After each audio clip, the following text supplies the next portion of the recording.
And now, Death Valley Days.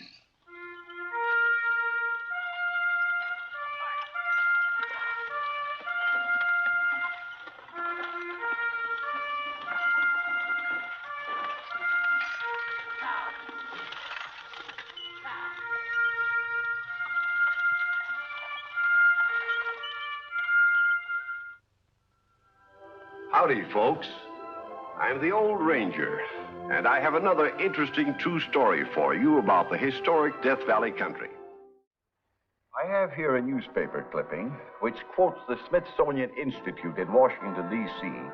as confirming the theory that the earliest ancestors of the camel roamed what is now North America. And since the camel originated right here, I'm sure you'll be interested in the story of the great American camel experiment of 100 years ago. I call the story Camel Train.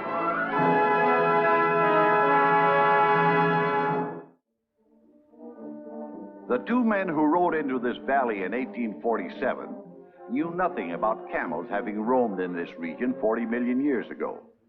They were on an exploring trip, the first white men ever to set foot in this place, which a party of 49ers would later name Death Valley. They are Edward Fitzgerald Beale, lieutenant in the United States Navy, presently on land duty, and the famous scout Kit Carson. They're interested not in the past, but the future, seeking new routes westward. Yet, oddly enough, it is camels they're discussing. You know that book by Abbe Huck I was reading out loud to you last night, Kit? You ever travel without a book in your pack, Ned? Well, not if I can help it. It gave me an idea, though. If camels are so useful on the deserts of China and Tibet, why couldn't they be equally useful here in our American desert? They sure scare the blue blazes out of the Indians. And outrun the Indian ponies, too, which is more than our cavalry can do. By George, the next time I go to Washington, I'm going to put the idea up to Jefferson Davis. Jefferson Davis? Who's he? He's head of the Senate Committee on Military Affairs and vitally interested in opening up the West. Go to it.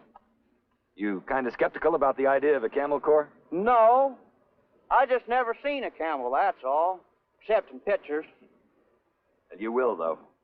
I predict you'll see them on our American desert as part of the Army transport system, and within the next few years.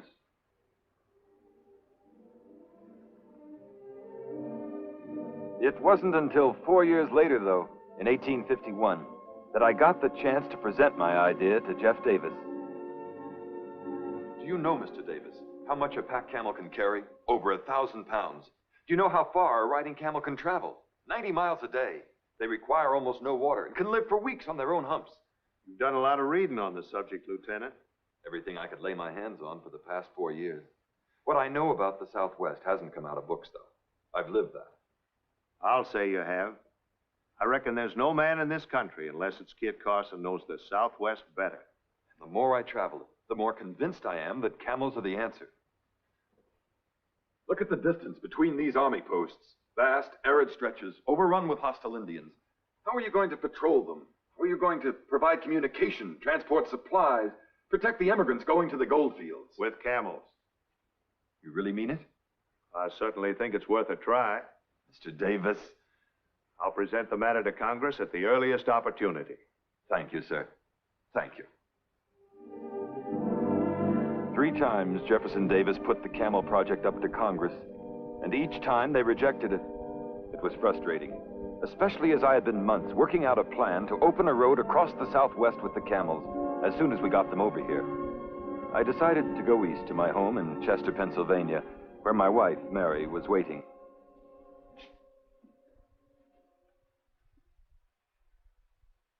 Ned, I feel sure that Jeff Davis will push her through this time, now that he's Secretary of War. Dear Mary.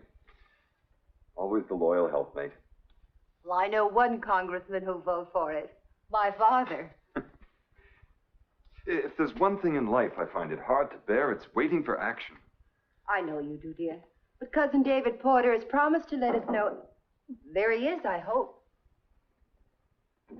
David, come in. Ned, Cousin Mary. How nice to see you. David, any news? The news is good from your standpoint, Ned. You mean Jeff Davis put it over? He did. Wonderful. He got an appropriation and is naming a commission to proceed to the Near East to purchase camels. Good, good. That's great. Oh, you see, Ned, they do appreciate your ideas.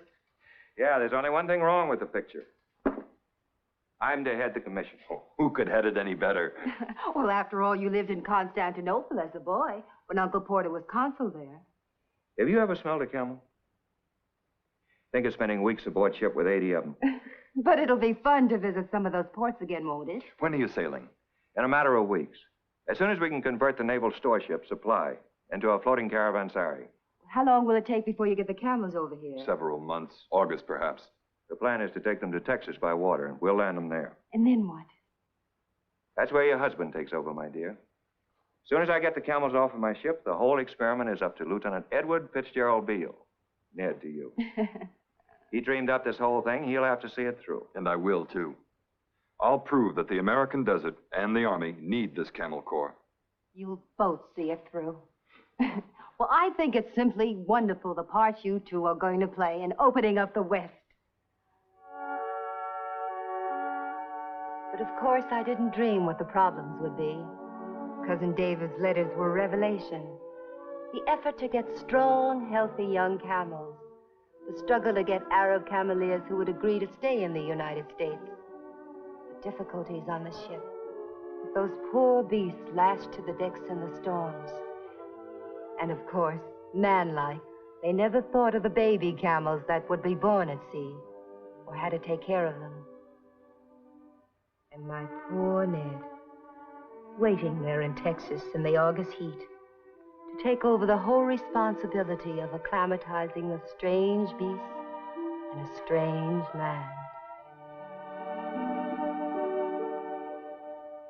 I'll never forget my first sight of a camel. I could tell he was sneering at me.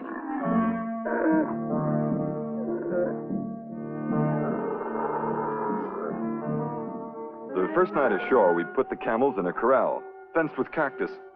By morning, they had eaten their way out, spines and all. I think it's wonderful that camels will eat cactus. It goes to prove they can subsist on anything. You're going to do all right here in our desert, old fella. Have they got names? Im Said. That means gentleman. Gentlemen. While we're performing introductions, let me introduce you to Haji Ali from Smyrna. We call him Haji Ali. How do you do? Effendi. Who offended who? Effendi is a term of address. Let me introduce you to the other boys. George Carolyn Bull, Mustafa Azam, Ali Suleiman. These two are the best saddle makers in all of Turkey. You like ride? Well, Him fast trotter. Oh, I don't doubt it, but I think I'll wait till he's got his land legs first. Thanks. Oh, nonsense. The beast needs his exercise. Climb aboard.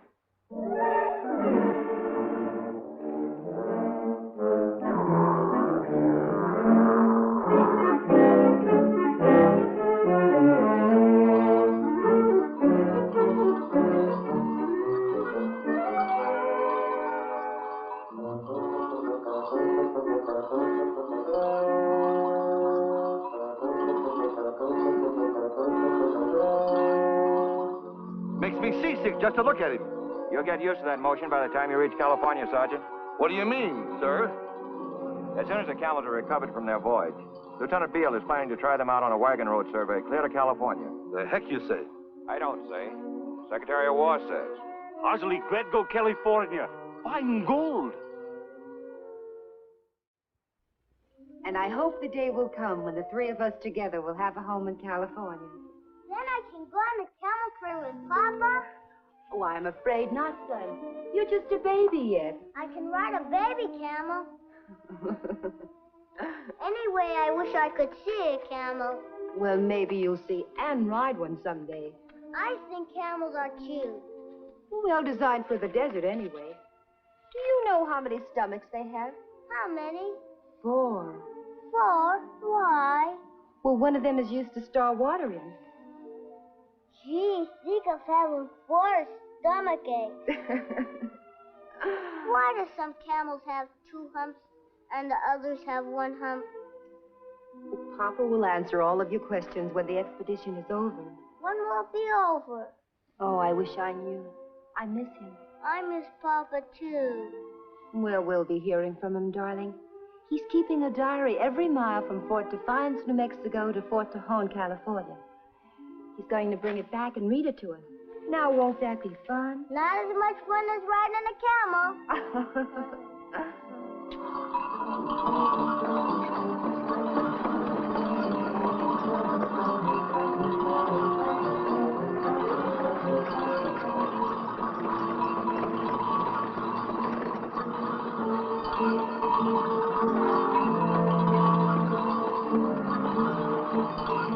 Blast you! Why'd I ever join the army anyway?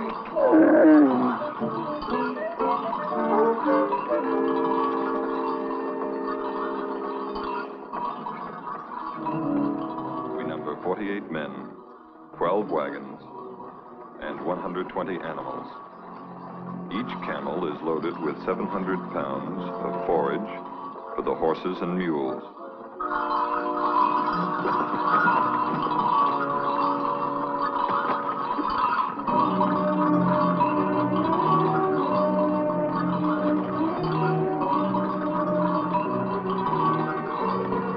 The camels themselves browse on anything they find along the way. They require almost no sleep.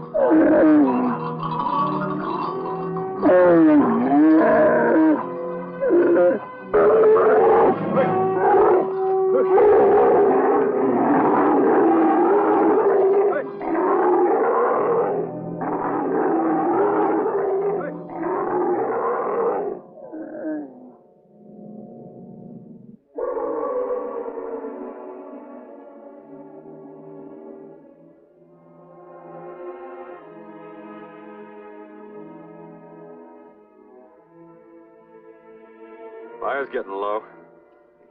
I'll gather some more greasewood.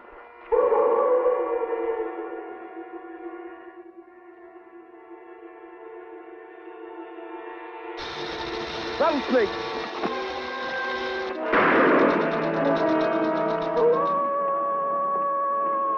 He bite you? No. Lucky. Nice shooting, sir. Thanks. The country is growing rougher, more waterless. The camels alone seem unworried. They are living up to all my expectations. The only problem they create is a human one. Take that, you black heathen! And that! Stop it! I said stop it!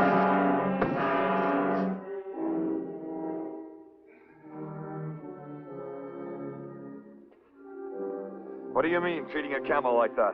He tried to bite me. Serves you right the way you handle him. Can't you learn? I hate the critters. Give me a mule anytime. A mule? One camel is worth 4 mules. The answer is you're afraid of them. You take it out in abuse. You're harsh, stupid, totally unfit. From now on, you leave the camels to the native boys. That suits me fine, sir. That's all right, fella. Easy now, easy.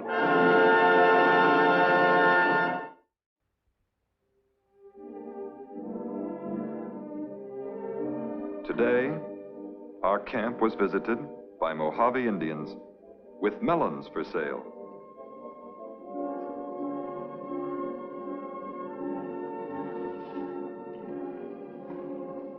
How much? $1, United States. $1? How many? One. $1 a piece? Well, that's highway robbery. Melon good. Juicy. Not worth $1. $1. Doggone. They know our tongues are hanging out. First fresh fruit we've seen in weeks. Now look, Chief, let's be reasonable. We like you, you like us. Let's be friends, let's talk this over. $1, take or leave. 50 cents. $1. 60 cents. $1. 75 cents. $1, take or leave.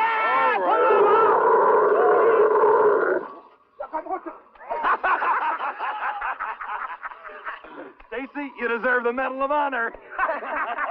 Thank you, sir. But I'll settle for a couple of cantaloupes.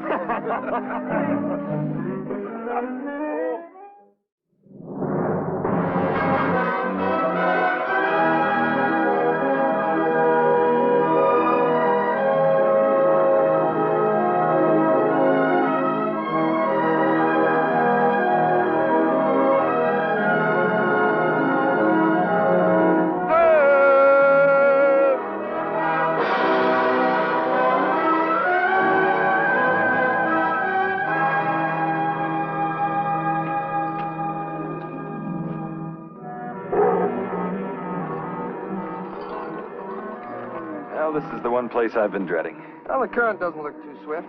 For animals who can swim. Oh, it's said that camels can't. Is it true that camels can't swim? I don't know. We're about to find out. Well, if they can't, we'll get them across by raft. And the expedition will have failed. Hi, Jolly. Bring up your camel. And bring up one of those saddle horses.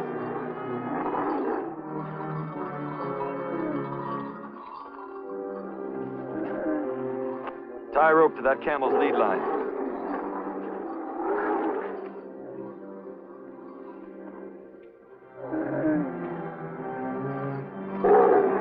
Okay, now lead him into the river with your horse.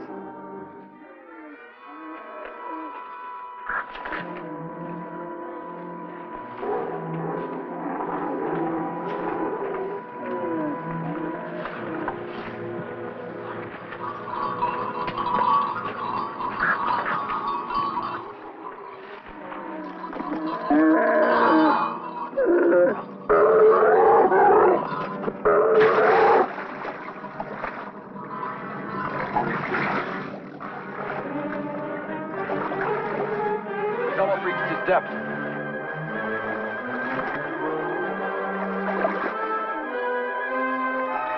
He's swimming! Look at him strike out! He's holding his own against the current. Strong as anything. Hey, Carol! Hey, Carol!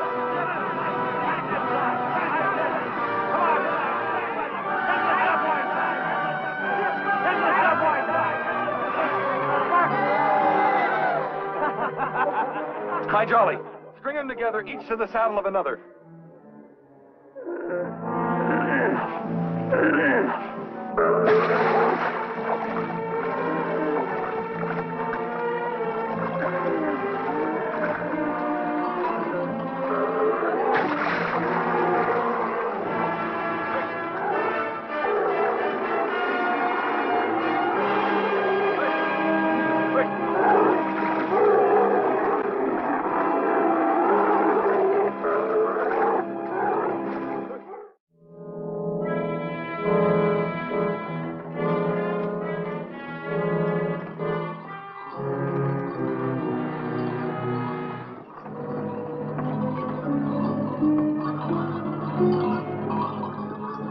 All right, boys, keep 'em moving, keep 'em rolling. We're almost there.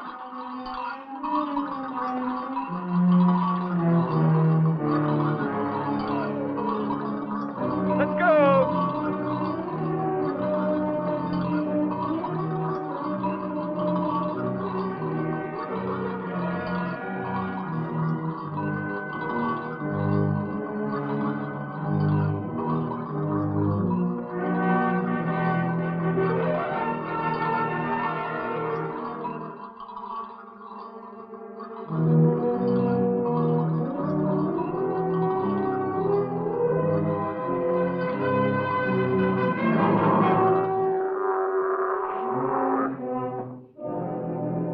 Darndest critters I ever seen.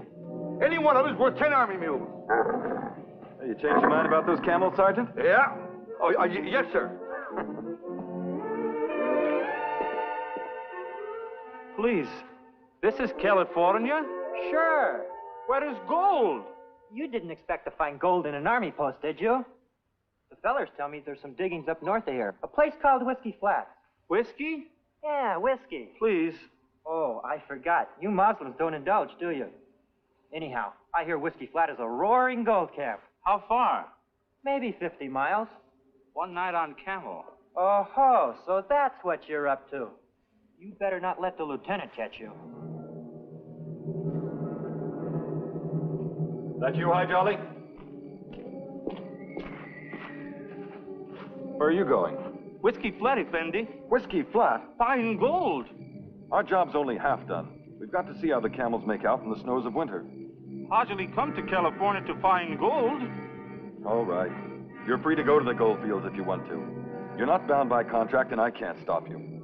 Who take care of camels? Our own soldiers if you cameleers quit. I stay with camels. Gold can wait. After blazing a trail across 3 states with the camel train, I wrote my official report to Washington.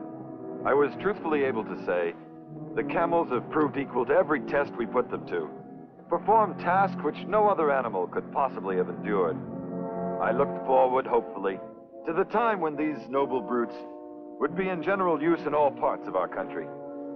I was appointed superintendent of Indian Affairs for California and moved my wife and son to Rancho Tejon near the fort. Then came war.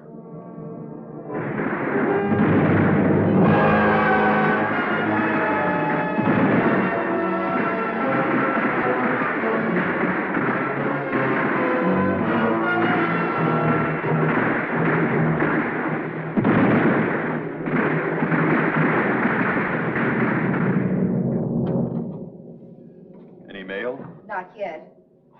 Why does it take so long to get an answer from Washington? I still find it hard to think of Jeff Davis as an enemy, President of the Confederacy. You're really aching to go, aren't you, Ned? You read my letter to President Lincoln. I meant every word of it. Everything I have in this world I owe to my country. My one wish now is to offer my life for the flag. Come in. Hi, Jolly. You've brought mail. Yes, Effendi. Excuse, please. Here it is. An answer from the White House.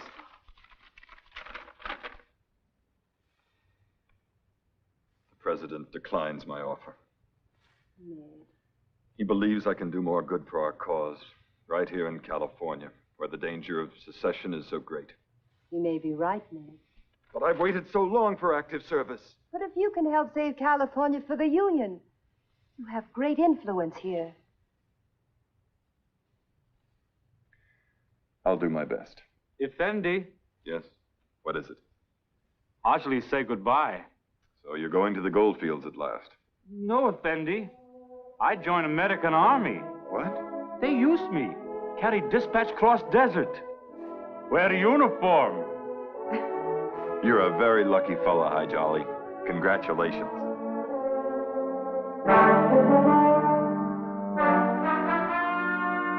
I said it once and I'll say it again. I haven't time to be bothered. We're fighting a war, not running a zoo. Those camels are a nuisance. I don't care what you do with them. Get rid of them. Sell them. Auction them off. Give them away. Turn them loose. Do everything but get rid of them. Ned, I'm sorry. I never heard of anything so stupid, so short-sighted. And after the way the camels have proved themselves. Well, I know how you feel, dear, but war changes everything. We have thousands of acres of land here. I think nothing of buying 100 head of cattle. Ned? Just a passing thought, Mary. Oh, no, it isn't. You're going to buy those camels yourself. Your mind's all made up. Well, only those at Fort Tejon. How did you guess? Well, I've been married to you for quite a few years, darling. Then you don't mind? I mean, if I give the camels a home here till after the war? Stay here the rest of their lives if you like. Oh, Mary, you make me very happy. And I know somebody else will be very happy, too. Truxton. Oh, what? Do you really mean I can have a camel of my own to ride, Papa? Well, if you treat him right, son. And if you can stay on him. Come on, boy. MC Urquhart!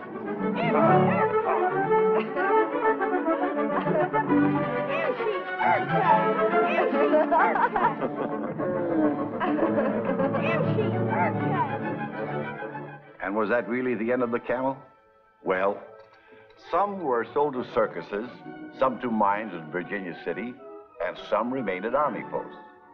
General Douglas MacArthur can remember as a little boy in 1885 seeing camels at Fort Selden in Arizona, where his father was a commanding officer.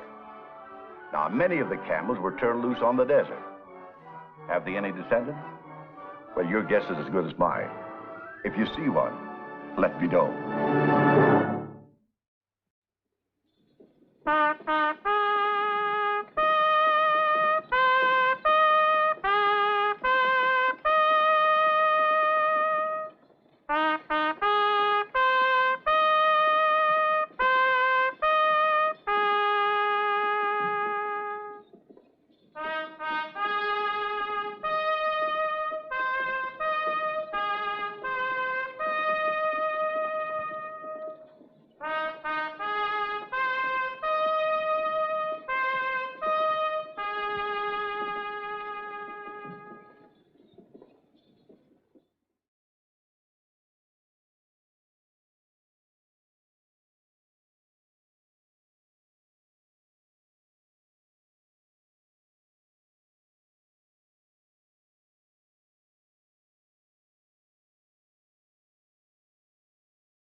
Howdy,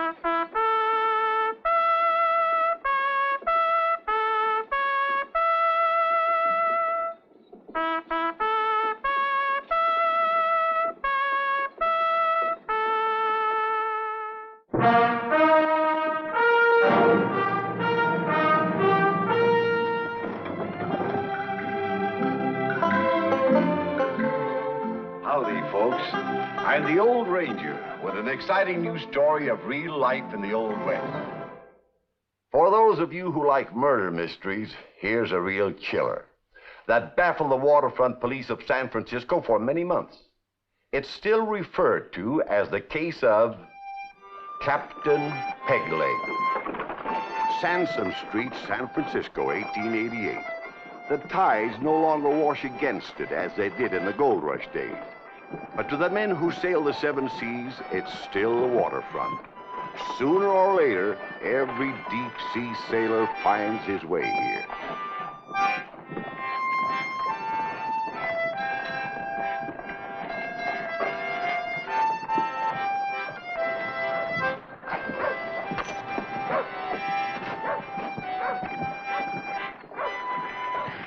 Hello, Ruth.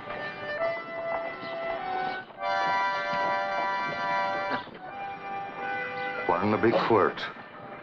You thought you left me to the sharks, didn't you, Ruth? You and your mates. But I fooled you. I come through. All except for this. 'Twas every man Jack for himself, Quirt. Oh, sure, Ruth. And the devil take the hindmost. I still got the scar on my skull where you hit me with the oar when I tried to climb aboard. There was only room on the raft for 6, you know that. Glad to see you've been promoted to first mate, Logan.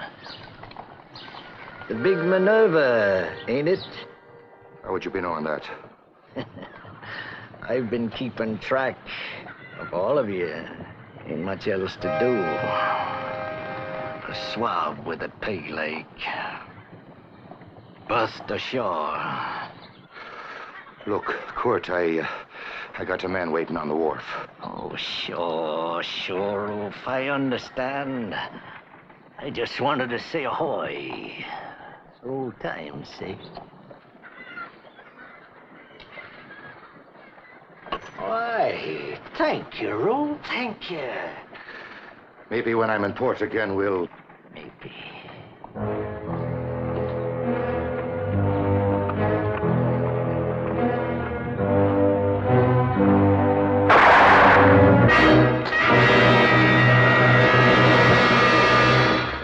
I don't know. I heard a shot, and there he is. I heard a shot. I heard a shot, too. I came running. Dead? Shot in the back. Nobody leaves. Shooting. Frisk everybody. I was crossing the street. I heard a shot, but I couldn't tell you where it came from. Just stopped and talked to me. Gave me 8 bits. I started playing again. Homeward Bound, of all tunes. Then I heard a shot and he pitched forward. Nothing on these. You find anything? All right, move on. Move on. All right, move on. You stay here. I'll go notify headquarters. Have him move to the morgue.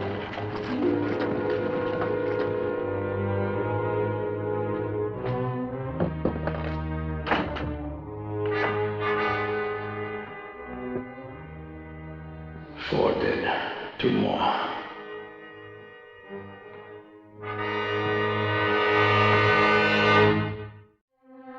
What's the matter down here, Sergeant?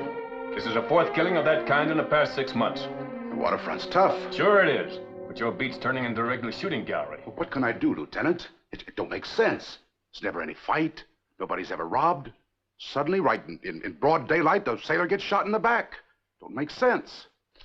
Murder with no motive. Sounds like a good story. There's got to be a motive. A man just doesn't fire a .38 in someone's back for nothing. They were all killed by a .38? Yes, whatever help that is. And they were all sailors. Well, in this part of town, anywhere you point a gun, you hit a sailor. Well, what can you give the paper? Nothing, just what you find in the blotter. Rufus Logan. Identified as first mate of the brig Minerva. Shot and killed by unknown assailant on corner of Sampson and California Street. Rufus Logan. Wait a minute. Wasn't he one of the men who survived the wreck of the whaler Undine a couple of years ago? Could be. I'm sure of it. Made their way back to port from the middle of the South Pacific on a small raft. A fantastic story. Yes, it does seem to sort of ring a bell. This way's a real piece in the paper.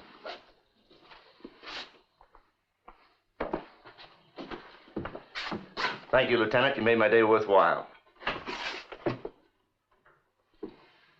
Raft survivor meets death by bullet. Rufus Logan, first mate of the brig Minerva. You remember me telling you about him? He was one of the 6. Yes. If it hadn't been for him, we'd probably none of us have come through. He sure had what it took. So did you. How strange to be killed on a city street after surviving that terrible experience at sea. Services at Seaman's Church Institute. When? Well, this afternoon at 4 o'clock. I'll knock off early and go then. You must have thought a great deal of him. Now, as a matter of fact, I'm sure I hated him. He was brutal and inhuman. But he did help save my life. Least I can do is pay my last respects.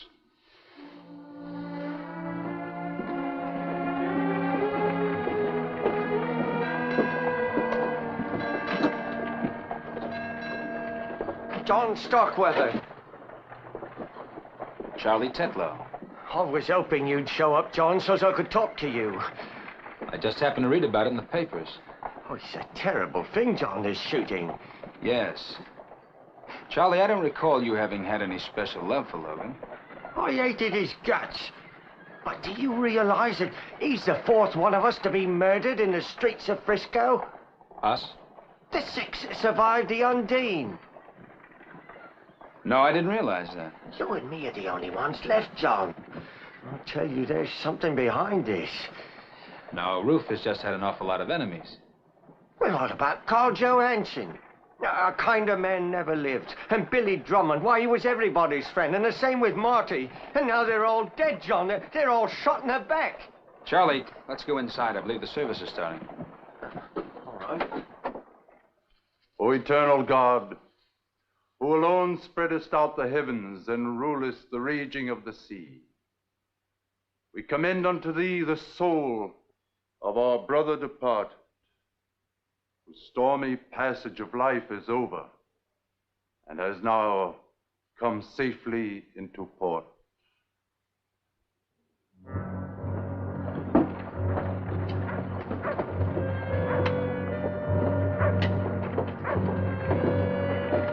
I still think we ought to go to the police. And tell them what? That somebody's gunning for us. Now listen. John, you and me are next on the list. Now, I know it. I think you need a good drink, Charlie. Come on, I'll buy you one.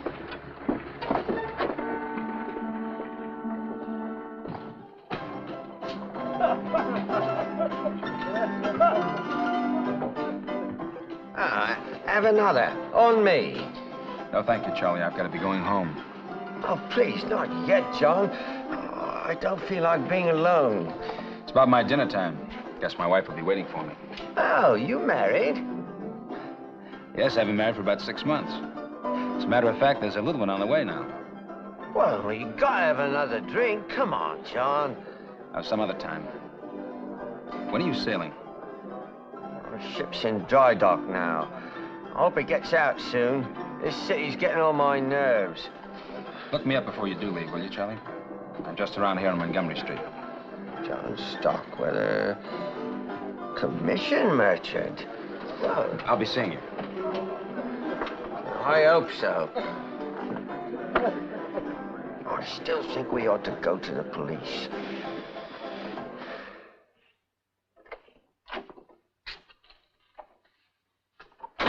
Sorry I'm late, honey. I stopped off and had a drink after the service with an old friend, Charlie Tetlow. Oh, ship's carpenter on the Undine. How did you know that? Well, darling, I read those clippings so many times I know all the names by heart. There's Carl Johansson, bosun's mate, William Drummond, helmsman, Martin Strom, ship's cooper. Were they all there today, too? No, dear. Out to sea? John, is there something wrong? No, why? Well, you seem so upset. Honey, a funeral isn't the most cheerful occasion. Oh, here, let me do that. You're all thumbs. Lydia. What is it? Honey, nothing is ever going to come between us.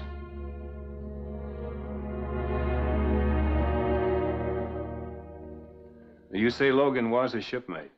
Yes, aboard the Undine, like all the others. Now they're all dead. All 4 of them, shot in the back. Have you any suspicions? Yes, that I'm going to be next. No, I mean, can you think of anyone who'd have a Look, reason? you're the police. It's your job to protect people, isn't it? We're just as anxious to clear this up as you. Well, then do something. Do something. Don't just sit there and let him pick us off. Look, my friend... 1, 2, 3, 4. And soon it'll be 5. And that'll be me, Charlie Tetlow. Make a note of the name, Sergeant. It's Tetlow, T-E-T-L-O-W. I'm a ship's carpenter on a schooner Mary Bell. M-A... Well, you know how that goes.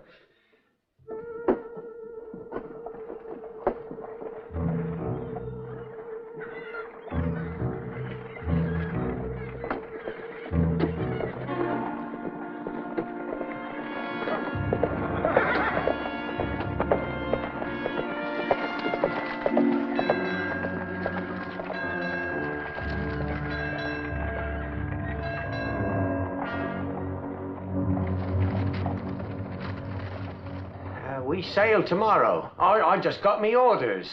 Well, I suppose it makes you happy. Oh, I just wish it was today. Yes, you look like a little change might do you good. I suppose I'm a darn fool, John, worrying so. Well, you know what they say. All sailors are superstitious. Not you. Well, that's because I'm a landlubber now. Don't you ever miss the sea? No. See, everything I care about in the world is right here. Well, goodbye, Charlie. Oh, goodbye, John. Good luck. Well, thank you. Same to you. Right.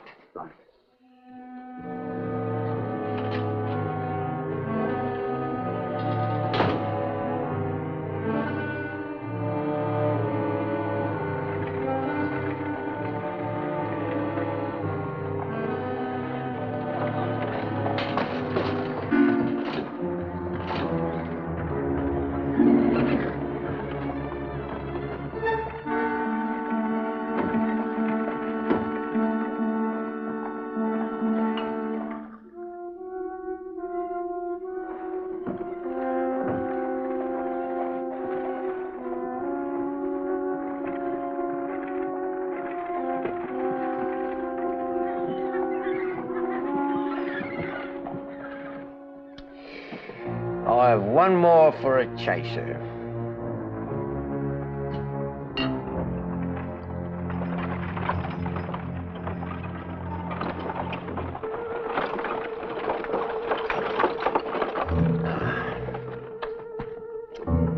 Right.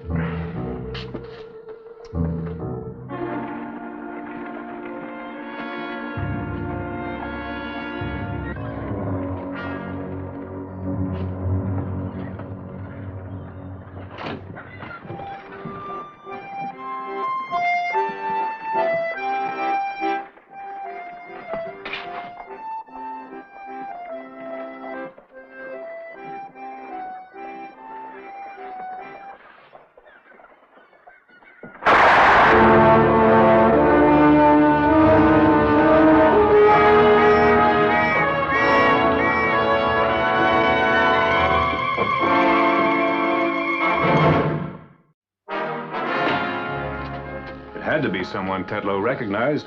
He was running for dear life when he was shot. According to the coroner's report, the bullet only winged him. He died of heart failure. Poor guy. I wish he could have given us a clue.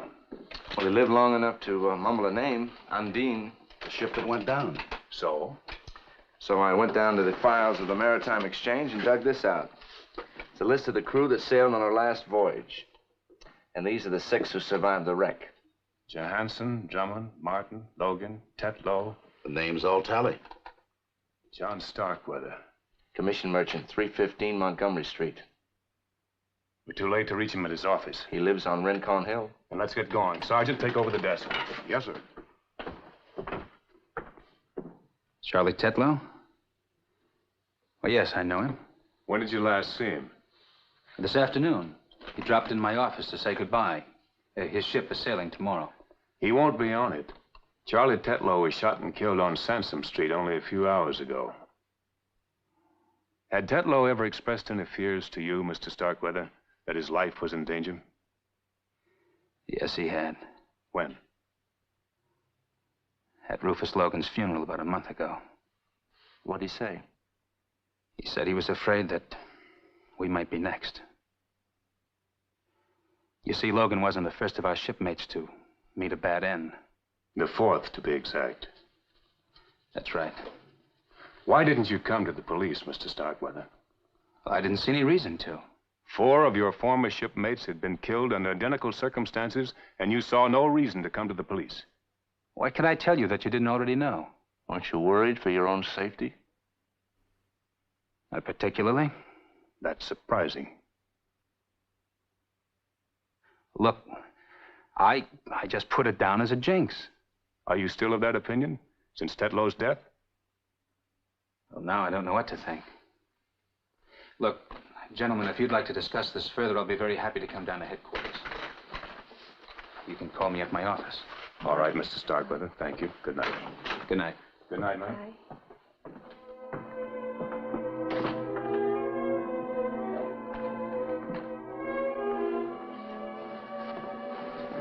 John.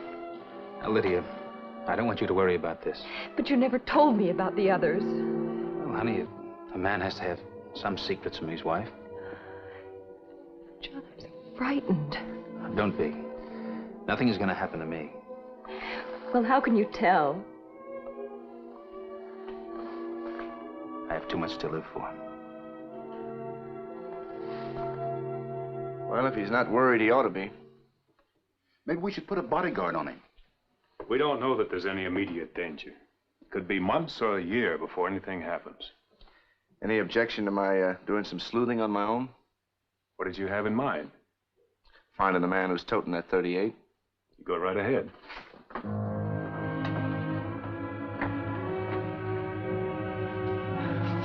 It's like pea soup out. Mr. Brophy? Mr. Starkweather? Have a seat, please. Yes. This message was just delivered by a boy.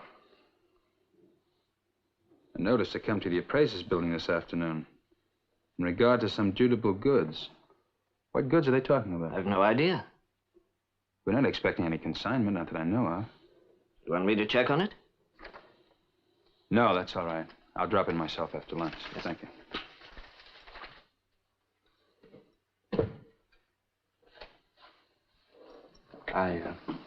I talked to the owners of the former owners, that is, of the Undine. Thought they might be able to shed some light on this business. Oh, and could they? Weren't even aware of it. Their interest in the Undine ended when she went to the bottom with a full cargo. And all hands. Save 6. I wonder. What? Has it ever occurred to you, Starkweather, that some of the others may have survived? Well, even if they had, I'm sure the company would have learned about it. I have a list of the ship's roster. This is like reading the headstones in a graveyard. Captain Prestwick. He went down with the ship. First mate, the same thing. Judson, Gavin, they were trapped below decks. Barnaby Quirt. I still wake up nights thinking about him. He managed to clear the wreck, but he tried to climb aboard our life raft. It was overcrowded. He nearly capsized it. It was Logan that hit him on the head with an oar. Then he went down. That was the last we saw of him. Compton, Jessup, their bodies were recovered later. No. They're all dead. Then who is stalking the streets? I don't know. But whoever he is, he's sure smart. Smarter than the police. Maybe he'll lay off for a while now. Or else strike quickly.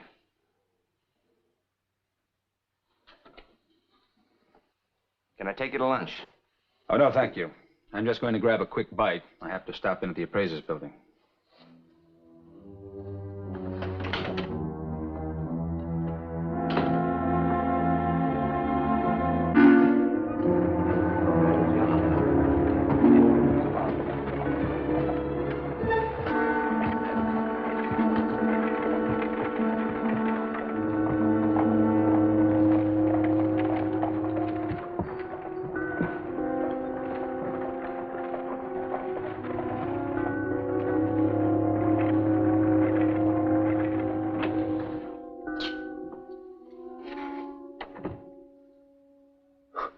Well, did you find any clues?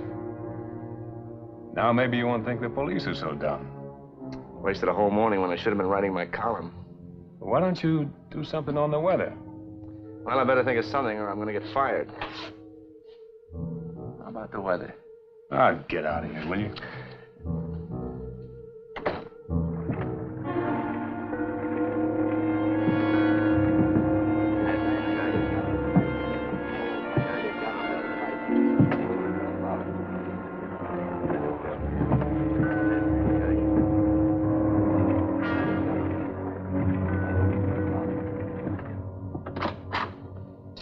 Hi.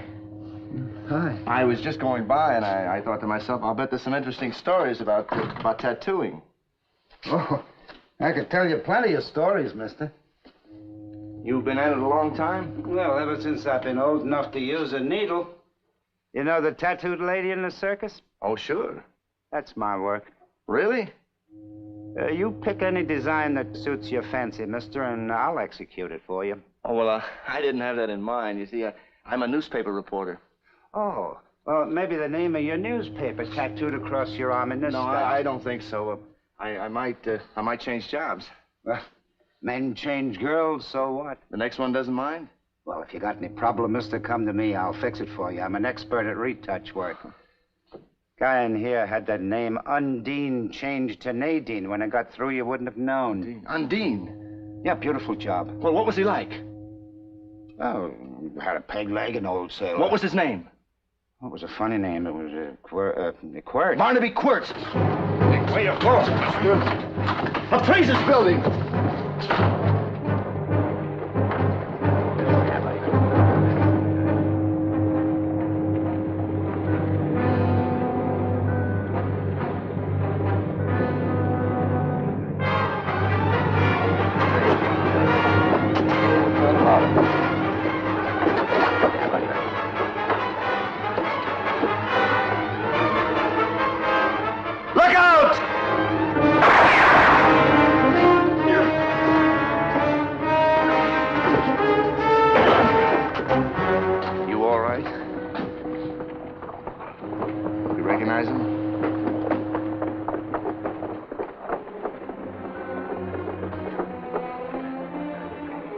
Barnaby Quirt.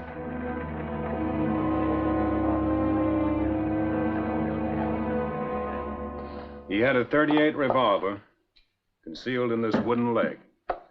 And this wire that ran up to his pocket pulled the trigger. 5 bullets found their mark. The 6th just missed. And that winds up the case of Captain Pegleg. In Reno, Nevada, at Harold's Club, there's a famous exhibit of guns. From it, we borrowed this one. Yes, here it is. The actual murder weapon you've just heard about. Unique in the history of the West.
Howdy.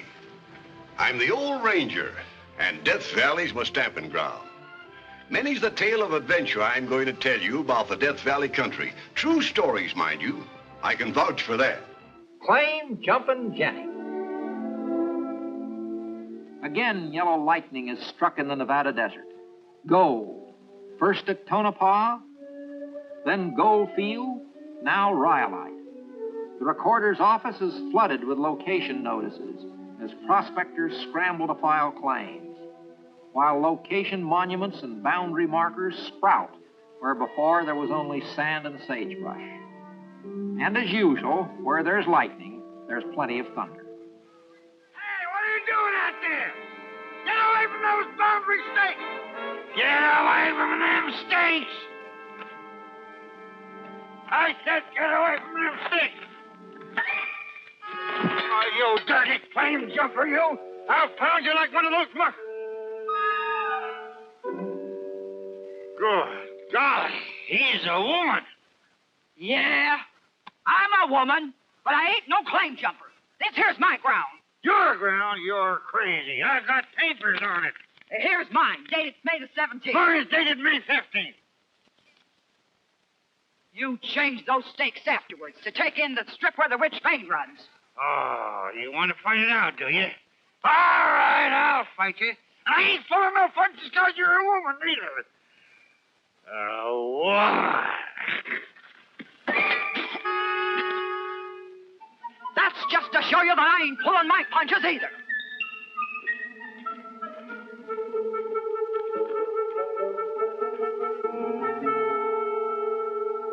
She's got a kick like a mule, a face like a horse, and a disposition like a bear with cubs. Mister, that was no less than Claim Jumpin' Jenny herself. So she makes a habit of claim jumping, does she? Sure does. I had a run-in with her myself up in Tonopah. I'd staked me out a nice claim, filled out the location papers, and was all ready to file. You lie. You never was near that recorder's office. I didn't get a chance. No, because you was too drunk. You went on a spree. I was just celebrating like any he-man would, and you took advantage of it to jump my claim. That ain't claim jumping. I never jumped a claim in my life. Give me my mail and let me get out of here. There ain't none for you, Jenny. There ain't. Nope. But I always get a letter the first of the month. I know, but not this time. That's funny. Maybe it's in the corner of the mail sack and you missed it. I always turn the mail bag inside out. Can't understand it. Never failed to write before. Must be something wrong.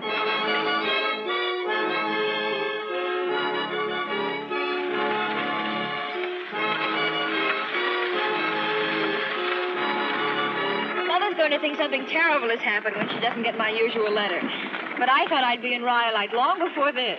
Travel in the West is a little different than where you come from. This is still a new country, and a pretty rough one in spots. That's why I didn't write I was coming. She never would have approved. But a girl can't stay in finishing school all her life. I've been finished and refinished until I'm sick of it. Besides, I haven't seen Mother in 7 years. 7 years? Oh, it does sound awful, doesn't it? But you really mustn't blame her.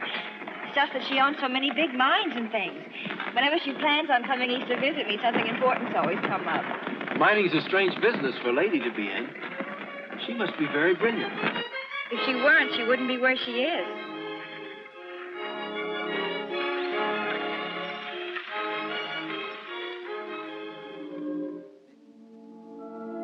Poor Jenny, getting a headache worrying about a letter that didn't come. While at the very moment, a bigger headache was rolling her way. Maybe I should say poor Linda, too. You ask me, the desert's getting too gall-darn civilized. A mining camp with an ice plant. What are we going to have next? Ice cream?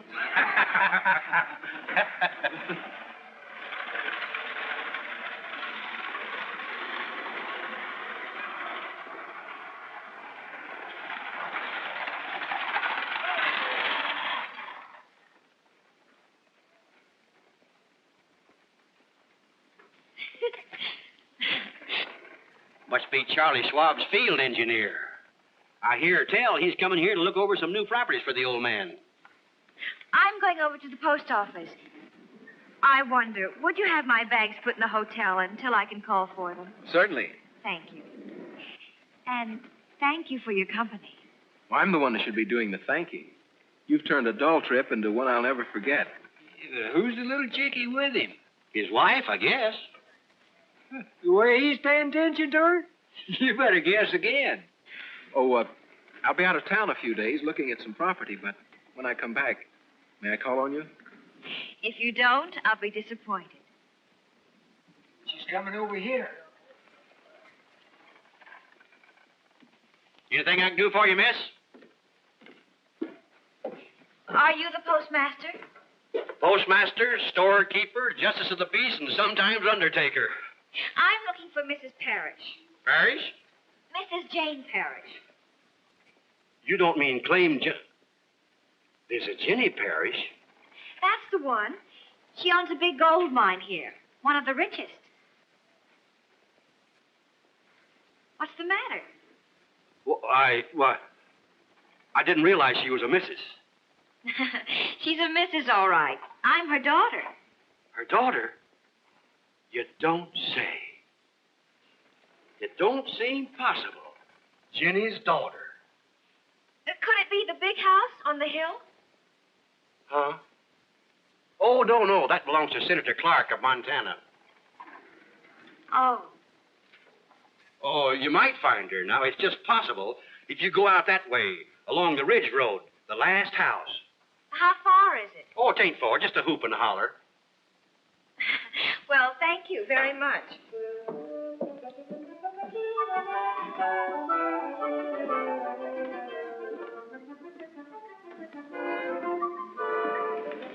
Hey, what you want, Jim? Who is she? Who is she? You won't believe me when I tell you. She's the... Sorry, but it's against the rules to gossip about official business.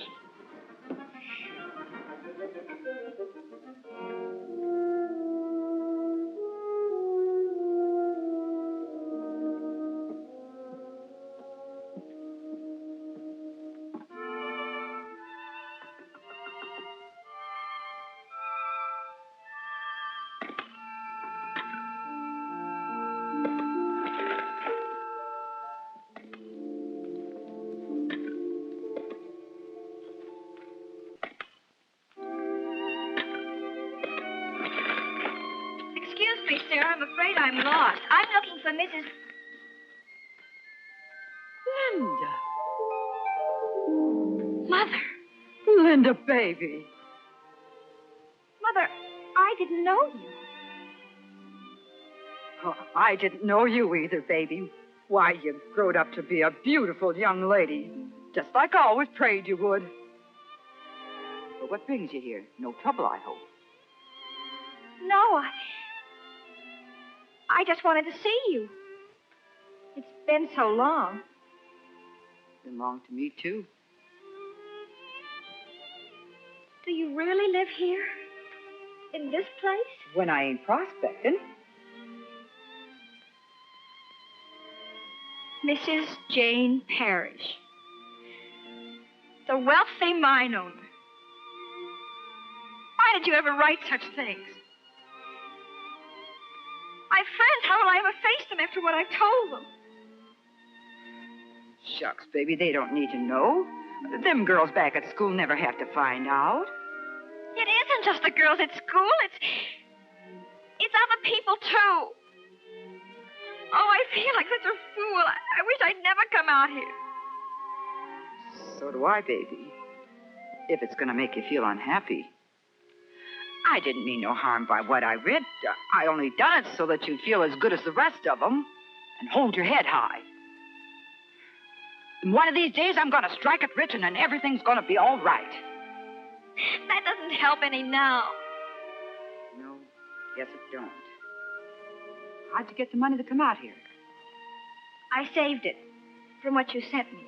You got any left? Well, it'll be mighty crowded to put you up here. There's a nice hotel in town.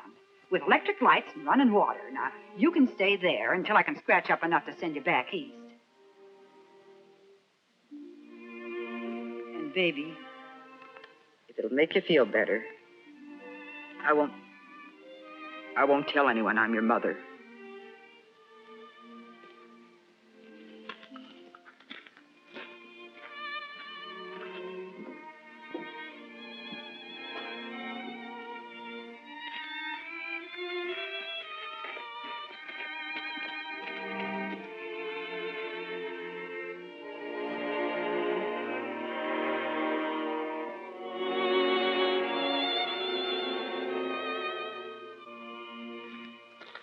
The southeastern boundary runs right along there. That's this line here, following the rich vein. Some of the markers got pulled up by mistake. And no doubt about it, you've got a good claim here. One of the best in the district. Then suppose we get down to business.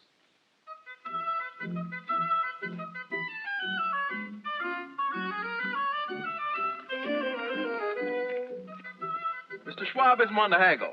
There's something he wants, he'll pay what it's worth. What blazes do you do on my ground? It ain't yours, and you know it. His claim only goes to there, mister. This strip belongs to me. Don't listen to her. She's known as Claim Jumping Jenny. She's famous all over Nevada. If there's any dispute about this ground, Mr. Schwab wouldn't be interested. Good day, sir. Good day, sir. Ma'am.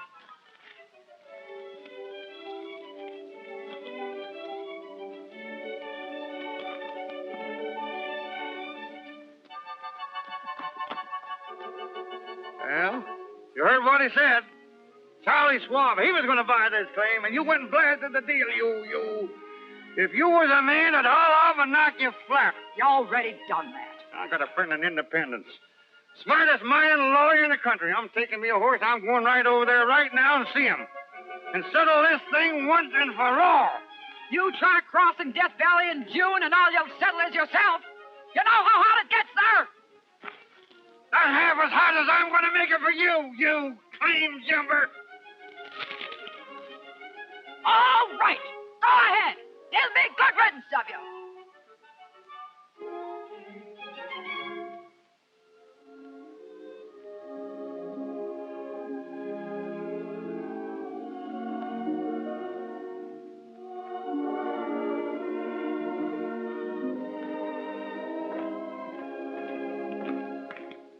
Linda?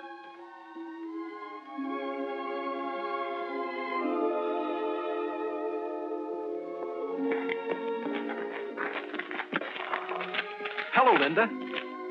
Hello, John. I just got back to town. Say, how'd you make out with your mother? Well, I haven't seen her yet. She's away on business. Oh, still got that bridge to cross, huh? Where are you staying? At the hotel, for the time being. Fine. I'll do my best to see that you don't get lonesome. That'll be very nice. Now, if you'll excuse me, I have an errand to run. Oh, excuse...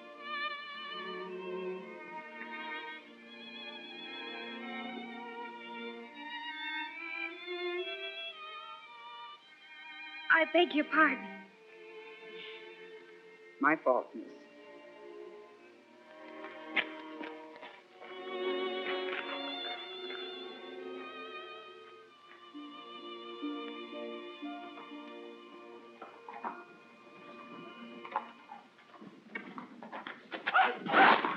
Hi there, Hungry Bill. Where'd you get the outfit? Me find. Yeah. You find? Whereabouts? Death Valley, yes. Yeah, where was the owner? Maybe lost. Maybe dead, yes. Hey, Jim. Come here.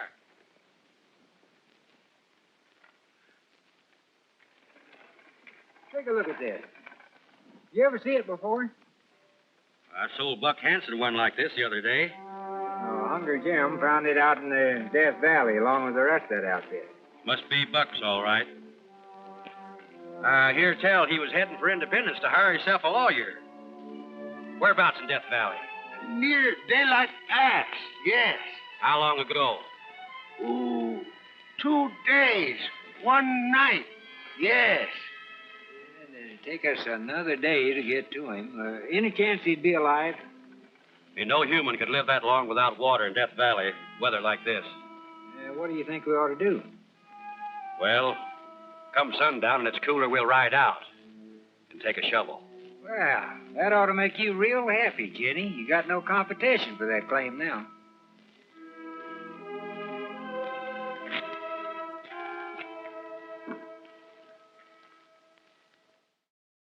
We find Jim Tex and Bill the Indian on their grim mission. They pushed their horses steadily all that night, and by morning reached the country near Daylight Pass.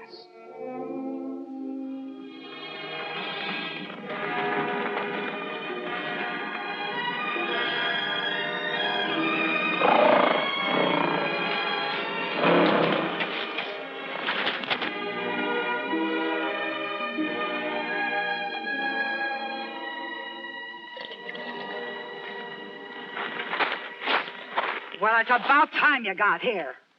The last of my water. Is he still alive? Yeah, no thanks to none of you. Well, don't just stand there. Help me pick him up and put him in the wagon. And then give me your canteen. And when you drive, well, I stay with him and keep his blanket wet. Buck Hanson had a pretty close call. In fact, if anybody but Jenny had taken care of him, I doubt if he'd have pulled through. But with Jenny's determination that he was going to live, well, death never had a chance. Jenny! Jenny! What are you doing about now? I've been doing a little thinking. Be careful or you'll get a relapse. When you brung me in here, who undressed me and put me to bed? Dang flies are sure getting pesky this time of year. You shouldn't have done it. 'Twasn't decent. Why, you cantankerous old burro. When we got you here, you were so near dead there was nothing indecent about you. I suppose now that you saved my life, you think I'm going to deed over that piece of claim of mine to you. Tain't yours to deed. That's my ground. Ain't either. Tis too. Give me my clothes. I'm getting out of You here. get 'em when I think you're well enough to wear 'em. I'm well enough now. I think different. Confound you, Jenny Parrish. Shut up and lie still. Here comes Jim Dalrymple. Howdy, Jenny. Howdy, Jim. How do you feel, Buck? Oh, he's getting to be his usual disagreeable self again. What you got there, Jim? Beer? Nope. Ice cream. Oh. Made it myself. Good. With ice from the new plant. It's kind of melted a little, but it's still cold. That's Here. just what he needs. Something to cool 'em off.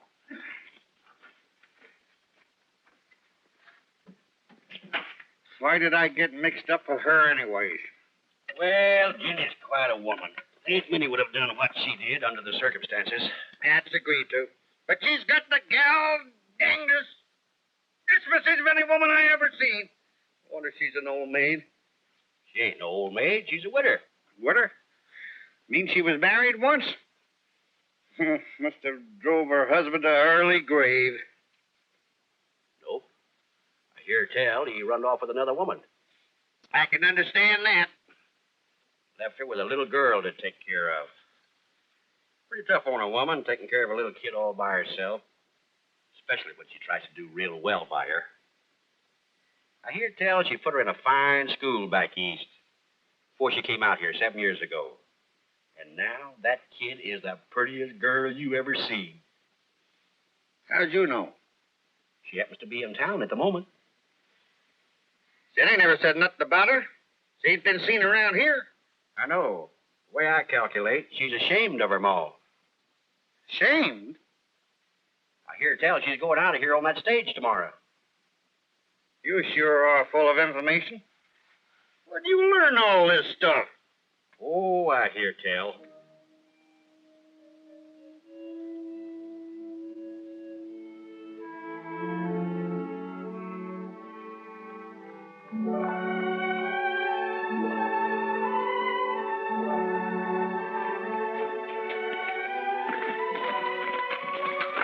Linda, I can't let you leave like this without telling me what made you change toward me. I wasn't aware I had changed. Now, you know better than that. When we first met, I thought you liked me. I still do. You certainly haven't acted like it since we've been in town. Every time I've tried to see you, you've avoided me. I haven't had a moment alone with you. I've been very busy. Now, you know better than that, too. What is it, Linda? What's happened? I'm sorry, but I just can't talk about it.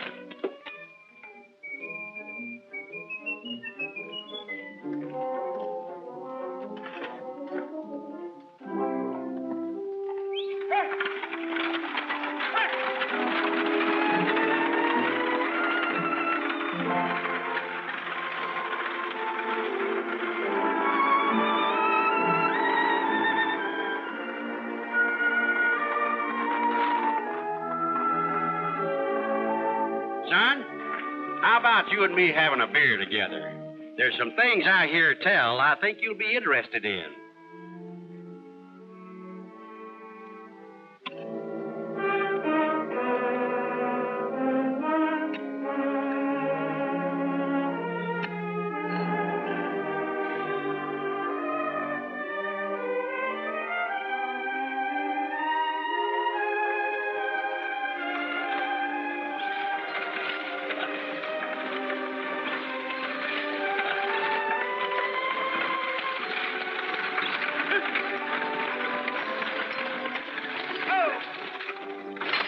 It's where you get out, miss. Get out. Yep, I'm going to show you around a bit. Thank you. But I've seen all there is to see. Oh, I don't think so, speaking as an old sourdough.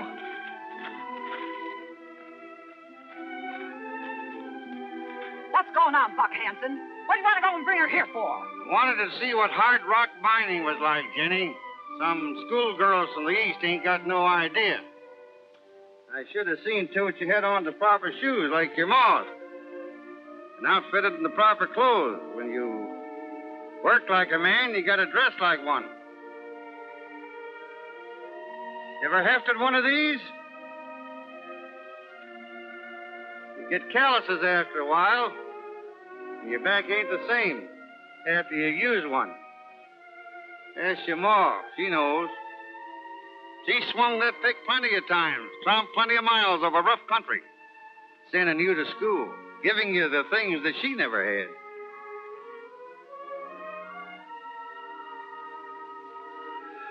What do you want to go and talk like that to her for, Buck?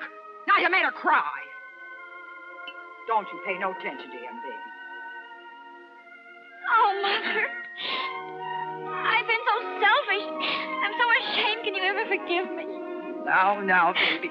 You just didn't understand. You gotta understand things to accept them.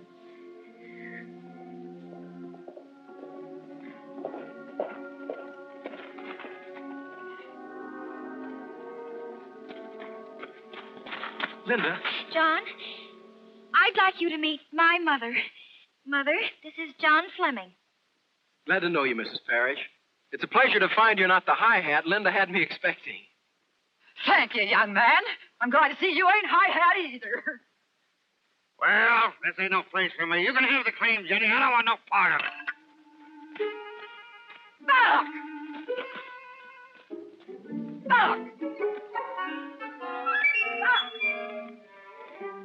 Listen, you pot-bellied old coyote, I ain't taking no claim from you.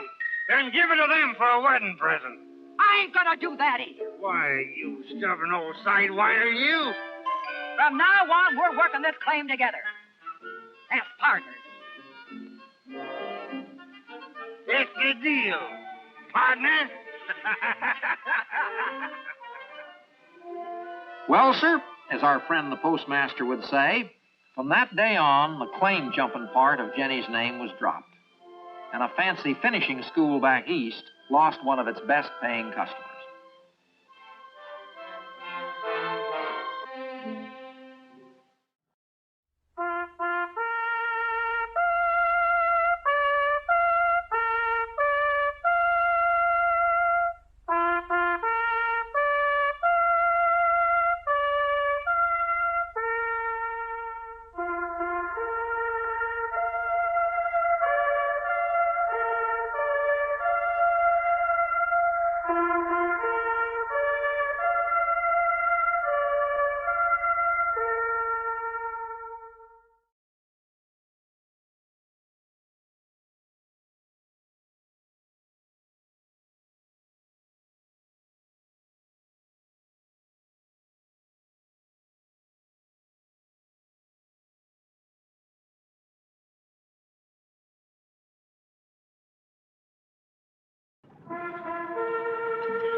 Howdy.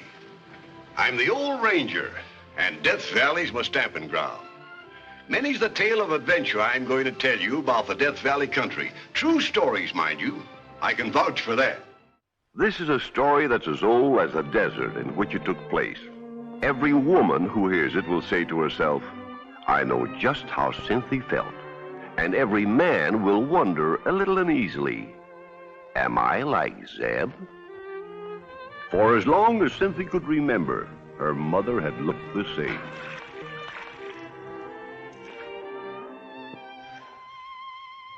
Let's go tell your ma, Cynthia, and find out how soon we can get married. Married? I'll start building the house right away. I know just the spot for it, on a little mesa facing the Funeral Mountains. And I know I can get a second-hand cook stove that's... No, Zeb, no. It's a good stove, Cynthia. Most good as new. I don't mean the stove. I can't marry you. I can't. But, Cynthia, you just said that... I said I loved you, that's all. I do. I can't marry a desert man. Well, what's wrong with the desert? Cynthia, you better get on with your washing. Yes, Ma. There's your answer, Zeb. If I stay here, I'll be just like her. Old before my time and faded and tired, with nothing to look forward to or remember. Nothing to make me want to keep on living. I couldn't bear it. Well, your pa's just played in bad luck, that's all. He's been lucky as most prospectors. How many make more than a scratching living? I'm going to strike it rich. All things will be different with us. All my life, I dreamed of marrying a city man with lots of money who'd take me away from the desert, buy me pretty things. Do you know I've never had one pretty dress in my whole life? Just these old calicos. You couldn't look more beautiful if you was dressed up like the Queen of Sheba. Once I saw a picture of a dress in a San Francisco newspaper. A lady wore it to a ball. The dress was silk, lavender silk, like the shadows on the hills at sundown. It was all trimmed in real lace. That's the kind of dress I'm going to have. Oh, Sam, I don't want you to think I'm one of them selfish, grabby girls. I don't mind plain living and hard work. I was brought up on it. It's only that I want something else besides. A few pretty things.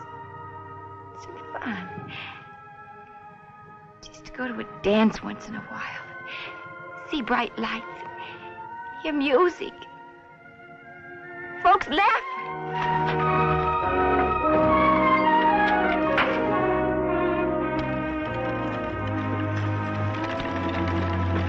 Oh, boy.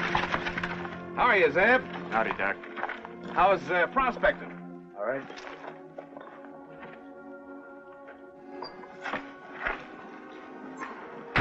Hello, Dr. Hartford. How are you, Cynthia? Fine. I thought I'd drop by and see how your mother was getting along.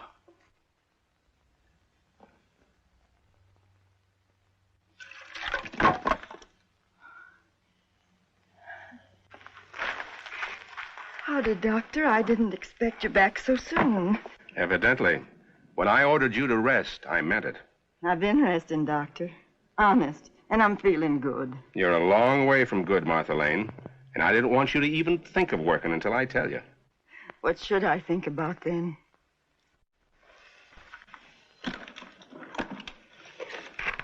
Things like this. Flowers. Well, I declare. You bought them? In town? They're beautiful. But you shouldn't be spending your hard-earned money on trifles, Doctor. Trifles? You know the poet's advice. If thou of fortune be bereft, and in thy store there be but left 2 loaves, sell one, and with the dole buy hyacinths to feed thy soul. I don't think I've ever seen any hyacinths. Doesn't have to be hyacinths. Doesn't even have to be flowers. Can be anything. Anything that feeds the soul. Puts me in mind of a wedding bouquet. That's why I brought them. This is your anniversary. It is? How'd you know? I stood up with your father. Why, so you did. I better put these in water. Flowers wilt fast in the desert. Dr. Harper, Yes? do you think if somebody loves somebody, she ought to marry him, even if he hasn't got any money? Love is really the important thing, Cynthia. If you have that, everything else will take care of itself.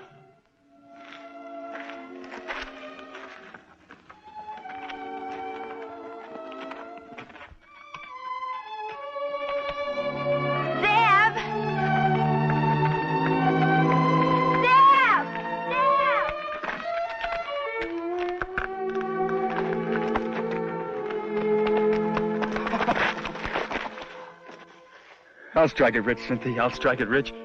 When I do, I'll give you all the things you ever wanted.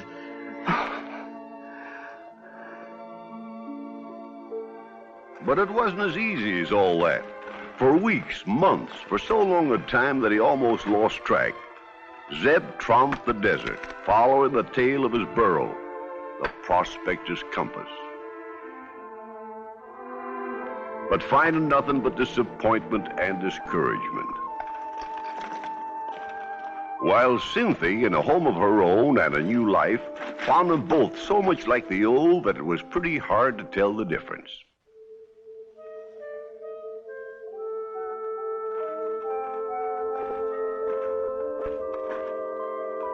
Then one day in a canyon in the Death Valley region,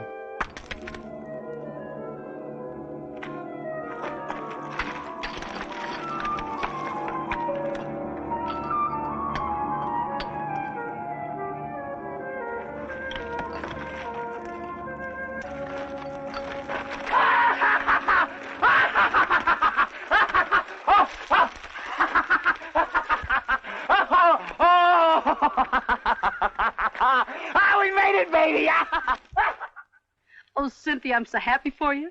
When Bill and me heard about Zeb's strike, we just had to come over and tell you how tickled we was. Didn't we, Bill? Sure did. I still have to pinch myself to believe it. A mine owner. Just imagine. Oh, that won't be for long. Zeb's selling the claim. In fact, he rode over to Tacoma this morning to close the deal. He ought to be back pretty soon. Oh, I hope he gets a good price for it. No, if it's enough, we'll be able to move away. Leave the desert. We'll be sorry to lose you. You've been good neighbors. Well, if you can call good neighbors folks who live 9 miles away. Where are you thinking about going? We ain't decided yet. San Francisco's the place. Oh, Los Angeles has got to beat a mile. Don't you believe it? It has to. Well, I won't argue with you. Seems how we've had a high old time in both places. I'll say. Me and Bill head for the bright lights every time we scratch up a little money. And do we do the town up brown? Well, we gotta go get them supplies so I can do some more scratching.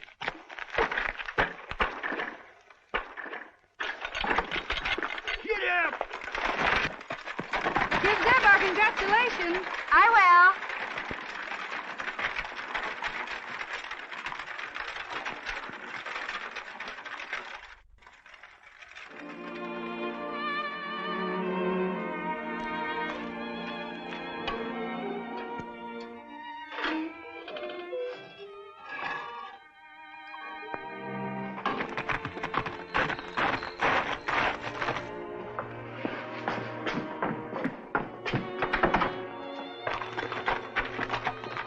Hello there, sweetheart. Oh, did you sell it? You bet I sold it. How much? Yes. 5,000? No. 10,000? $25,000. Zeb, no. 25,000. Oh, I told you I'd strike it rich, didn't I, Cynthia? All I gotta do now is go to Los Angeles and sign the papers. We'll leave first thing in the morning. Wait. You'll go with me, of course. Cynthia, we'll do the town. We'll stay at the best hotels and we'll eat at the best restaurants. And... Oh, no, Zeb, I couldn't. Well, I thought you was aching to go. I am, but I can't. I haven't any clothes. Oh, we'll buy some. Can you imagine me walking into a hotel wearing a calico dress that's been washed and turned so many times I don't know one side from the other? Oh, I'll go next time, Zeb. This time you buy me something I can hold my head up in. I'll buy you the finest outfit they've got in the stores, honey. Will you buy me that lavender silk dress trimmed in real lace that I've always wanted? You bet I will. Oh, you just bet I will. Oh, Zeb.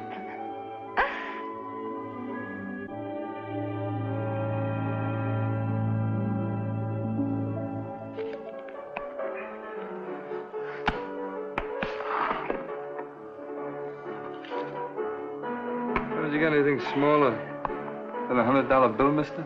Afraid not. This is too big for me. Well, I don't know what I'm going to do. Here, I can change it. Ah, don't bother. The drink's on me. Oh, no, I won't hear of it. I'm well heeled. I just sold a gold mine. Is that so? Well, congratulations. This calls for a celebration. Set up another round, Johnny. And none of that cheap belly wash. Break out that stuff we serve important men from out of town. Yes, sir.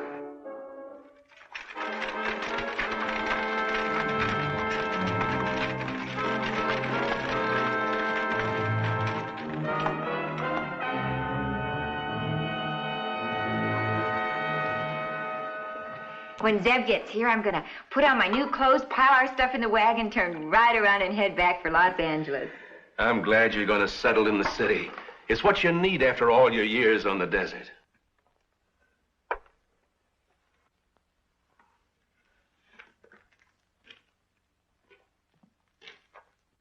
It's all so wonderful, I can just hardly believe it. Didn't I tell you if there was love, Cynthia, your dreams would come true? Zeb! I'm so glad to see you. I thought you was never coming. I've been packed for 2 days. Did you get the money? Yeah. I got it. Did you get my lavender silk dress? No, I didn't, Cynthia. You didn't? Oh, I'm sorry, Cynthia. I was counting on buying it for you. Counting on giving you all the things you've been wanting. Zeb, what's wrong? I lost the money. Lost it? All of it. A whole 25,000. No. I cashed the check just to see how it would feel to carry around $25,000. After never having enough even to rattle in my pocket. I was going to put it in the bank the next morning. And then I got drunk. I didn't mean to. I was merely aiming to take a couple of drinks.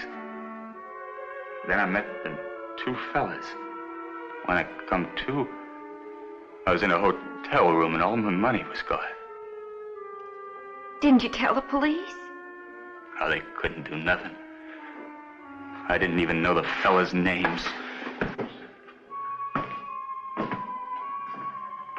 They got me drunk. They deliberately got me drunk. And then they took my money. Every last cent of it. If I could just get my hands on them crooks!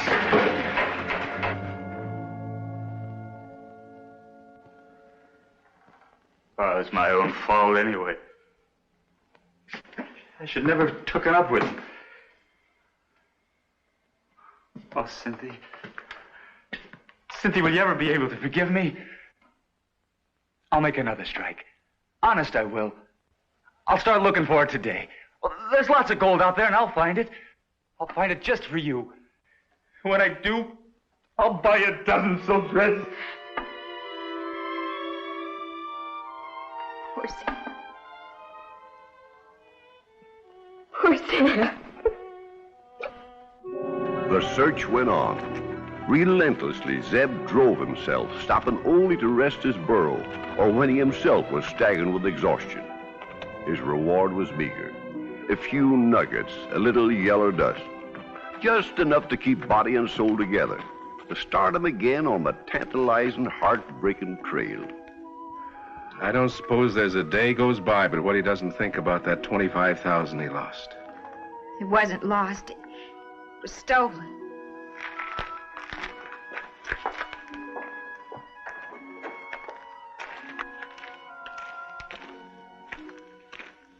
You're pushing yourself too hard, Zeb. You ought to take it easier.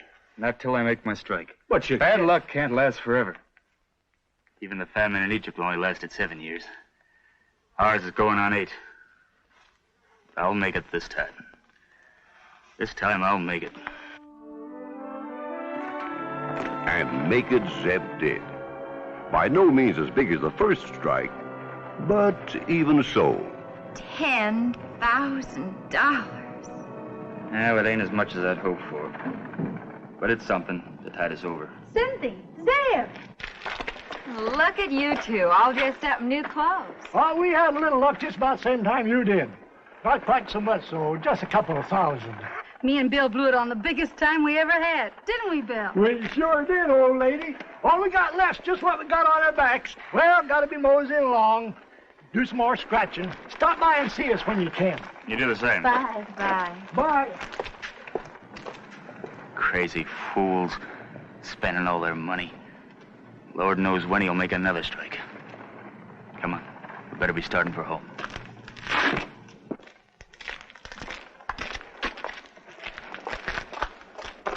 Zeb, aren't we gonna celebrate? What's there to celebrate for? 10,000. How long do you think that'll last? Price is sky high on every day. We could spend a little of it. We've spent plenty as it is.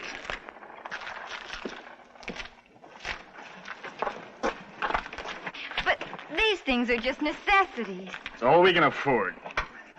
Zeb, we've always managed somehow to get what we needed, but we've never had anything that was really pretty.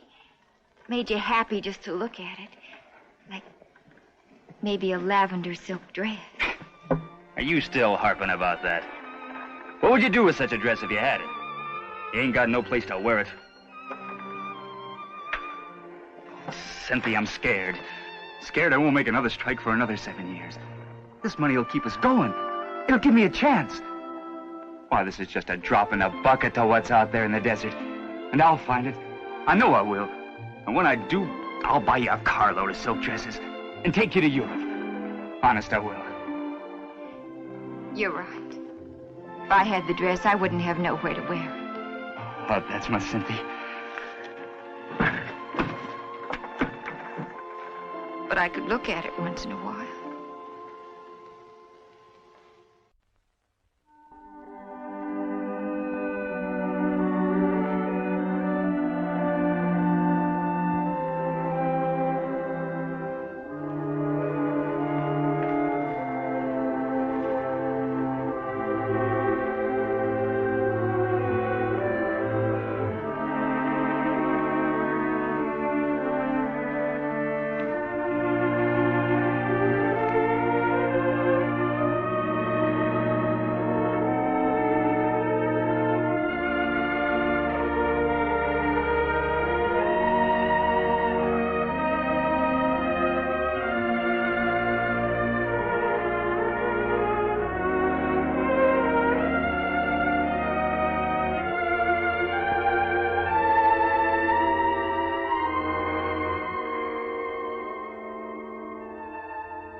Cynthia, I made it! I made my strike! The one we've been waiting for! Cynthia! Cynthia, where are you? Cynthia! Cynthia! Where are you going? Cynthia! There's nothing over there but desert and mountains. Where are you going? I'm going over to those shadows. They're so pretty and Lavender.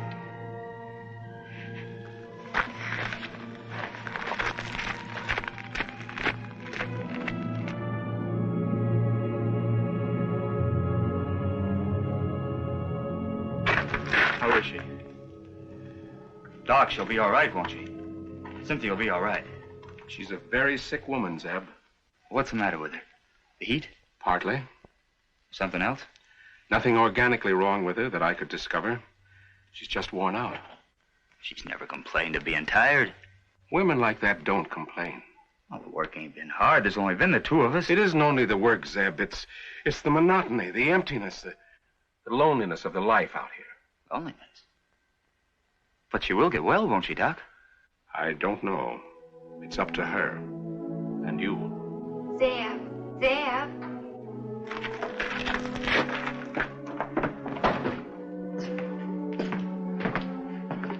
How you feeling, honey? Like I'd like to sleep forever and ever. Cynthia! Now, don't you talk like that.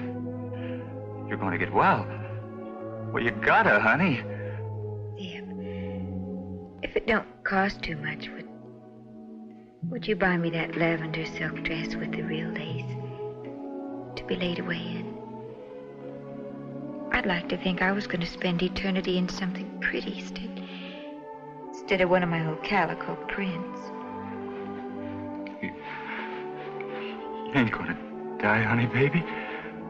You're gonna live. Now, you just stay here and rest. I'll be back in a little while. As soon as I can.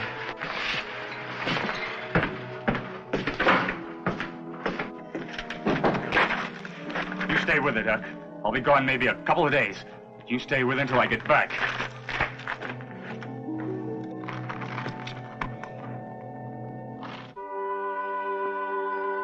Don't let her die, God. Please, God. Give me just another chance. Please, God.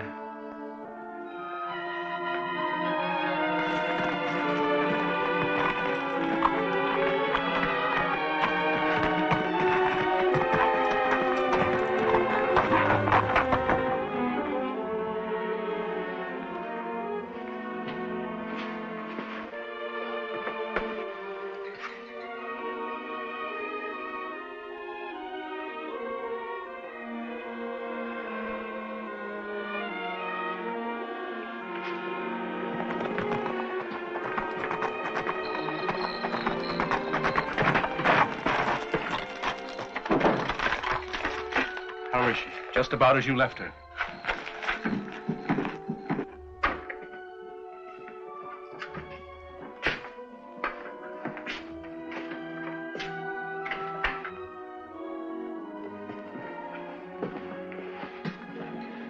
Cynthia. Zeb, you've been away. I rode into town. Look what I brought you. Maybe it ain't exactly what you've been wanting, but it's the nearest thing they had. Look, it got real lace. Just like I dreamed it'd be. Feels smooth, don't it? Kind of like cool water. It's beautiful. I can see us sailing into the Palace Hotel in San Francisco. Wearing it, Cynthia. Oh, no other woman will be able to hold a candle to you. How soon can we go, Zeb? That's up to you, honey. Then it won't be very long. Oh, Cynthia.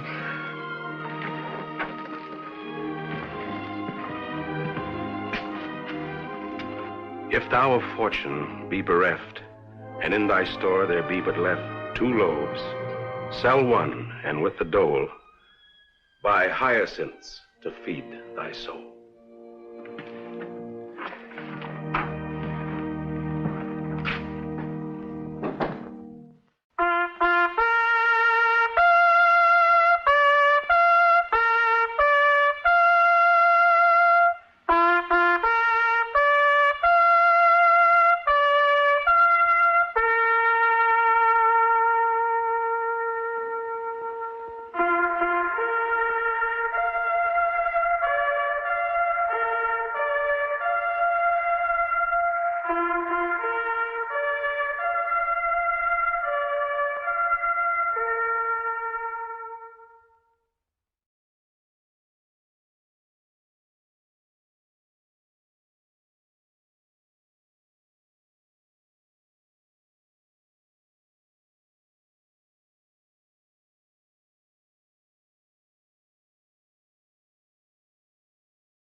And now, Death Valley Days.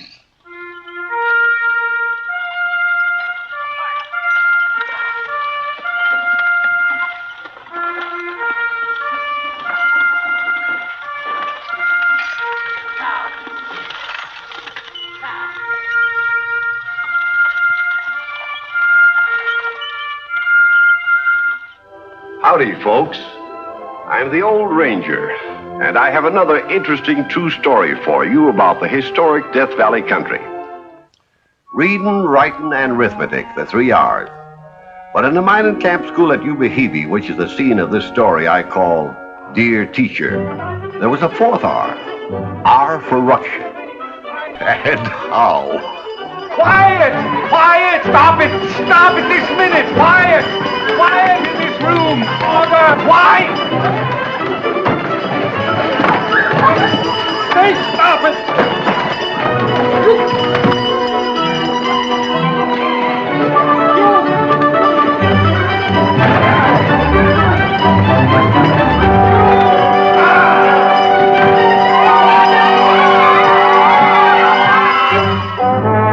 Just starting your eye for you, Jim. You young hoodlum, you. Morning, Jim. Morning, Alex. Morning, Alex. Doggone you! Tomorrow they'll be back again in school. Oh, that's right. New teacher arriving, eh? On today's stage. Heavens help him. Hey, how come you're the reception committee today? Man with no kids in school, and you're not even married. Well, I happen to go to Cornell University, and this fellow hails from there. Easterner, eh? Nobody around these parts would take the job. Evan Prentice, class of 93.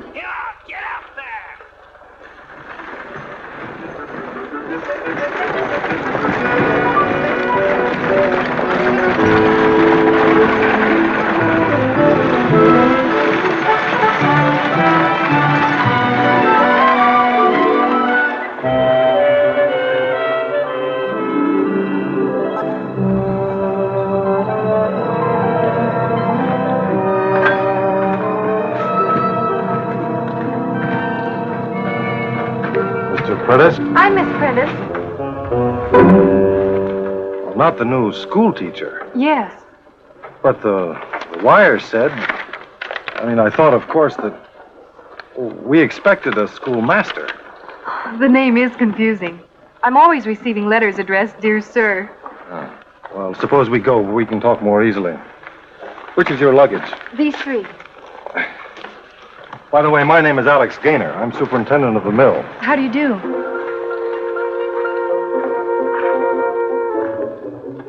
She won't last half a day. She won't even open school. Mr. Gaynor's absolutely right. Be like throwing the Christians to the lions. The children can't be that bad. They've run 7 teachers out of town already. 8. You can count the notches on the desk. It's very kind of you to be so concerned about my welfare, but I can't go back now, and I need the position. So in spite of everything you say, I want to try the teaching. But, Miss Prentice, Please. could she have a room here with you, Miss Doty? Well, I don't usually sleep, folks, just eat 'em. But, all right. Oh, thank you. You have a lot of courage. So did the early Christians, but the lions finished 'em just the same. Well, go on right in. I'll be with you in a minute.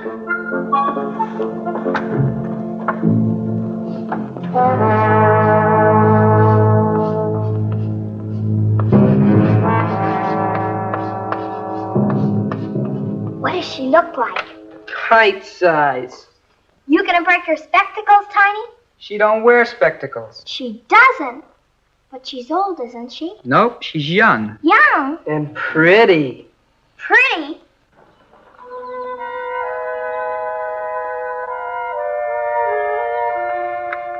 Good morning. Morning, dear teacher. Good morning.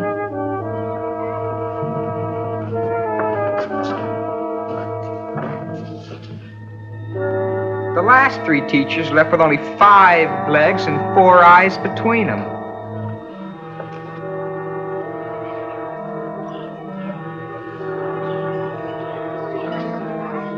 Aren't you awful?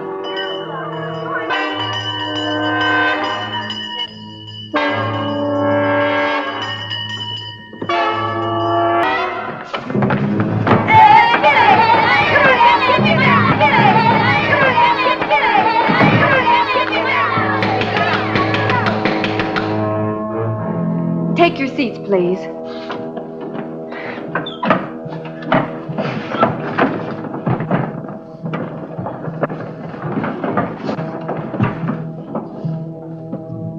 We will begin with a morning prayer. Bow your heads, please. Every morning mercies new fall as fresh as morning dew. Every morning let us pay tribute to the early day. For thy mercies, Lord, are sure. Thy compassion doth endure. Amen. Our women.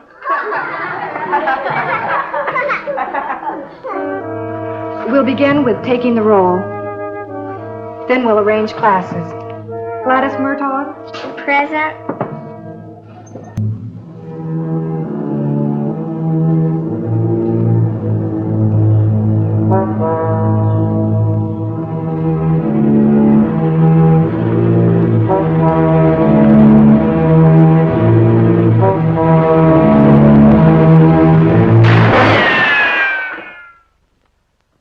We will proceed with a roll call. Thomas Ruggles? Here? Richard Sloat? Richard Sloat? Here. Jeannie Simmons? Present. Have a busy day, Mr. McEwen? Very busy. Then you must be hungry. Thank you. Well, that's just why.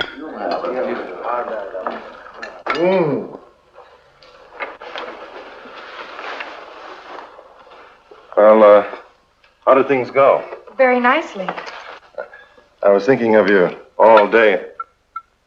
Nicely. I think they're going to be an interesting group to work with. Stimulating That's a new word for it. and most responsive. You mean you had no trouble with them?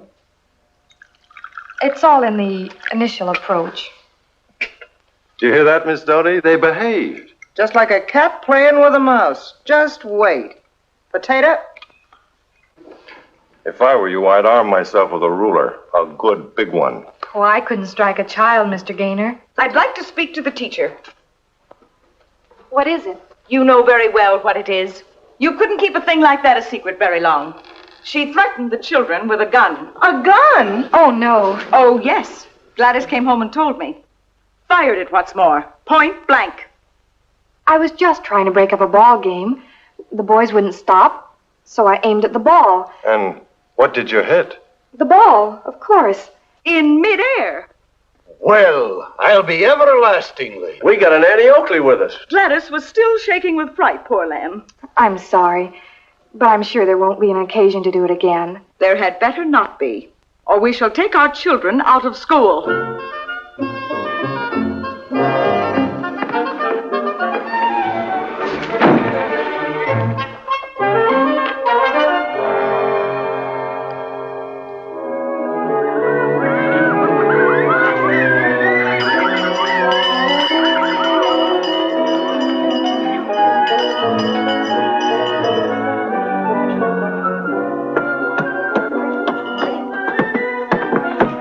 Morning, Miss Dennis.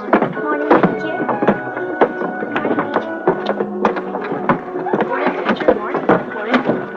I know it isn't the proper thing to do, but in a case as serious as this, I would suggest that you I've go... already looked. It isn't in her room. It isn't? No. Are you sure? Positive. Then she's taken it to school, and she'll use it on the slightest provocation. That's a dangerous woman for you. If I was you, I wouldn't have an easy moment with her under the same roof.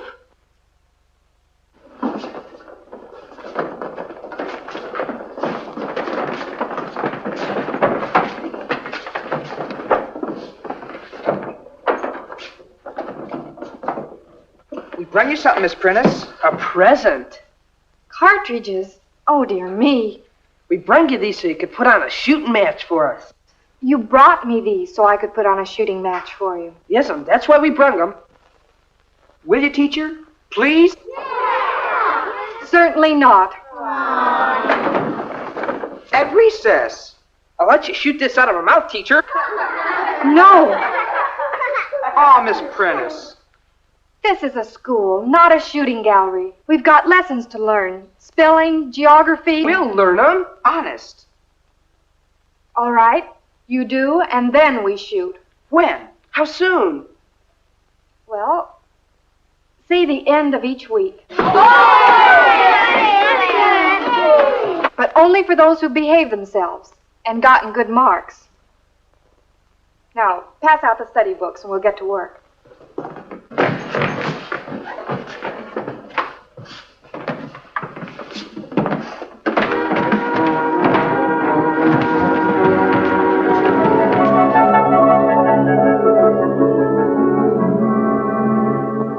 And she has a whole desk full of ammunition. Isn't that so, Gladys?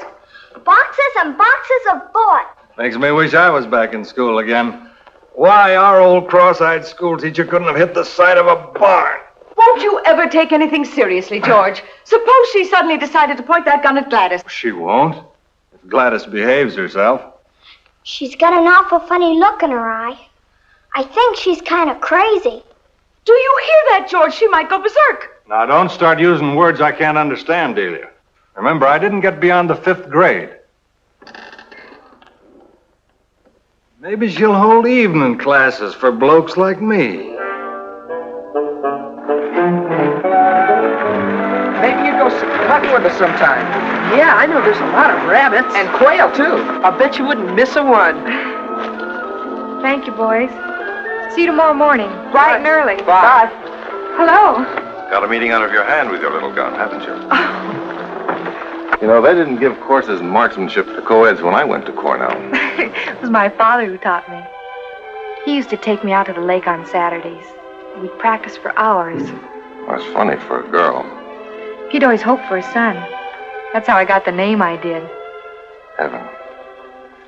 Well, if you had been, you wouldn't have been here now. No, I'd be back home, trying to help him salvage something from the crash. He lost everything in the panic last summer. I'm sorry. That's why I'm so grateful for this opportunity. There aren't many openings for teachers middle of the year. Well, I'm sure you'll make good. I hope so. I'll help you any way that I can. Thank you. I need friends.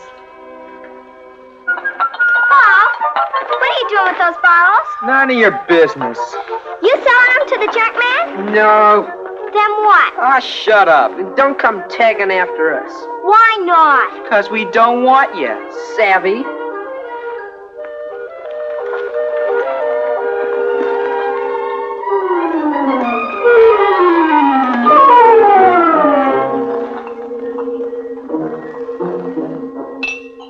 Maybe we should get some tin cans, too. Too easy.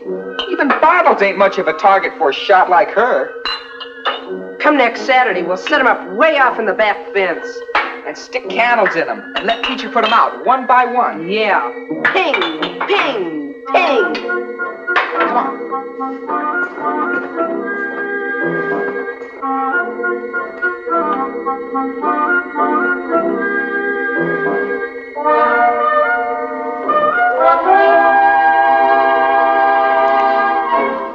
What does a person's breath smell like when they've been drinking? Smell your father's sometime.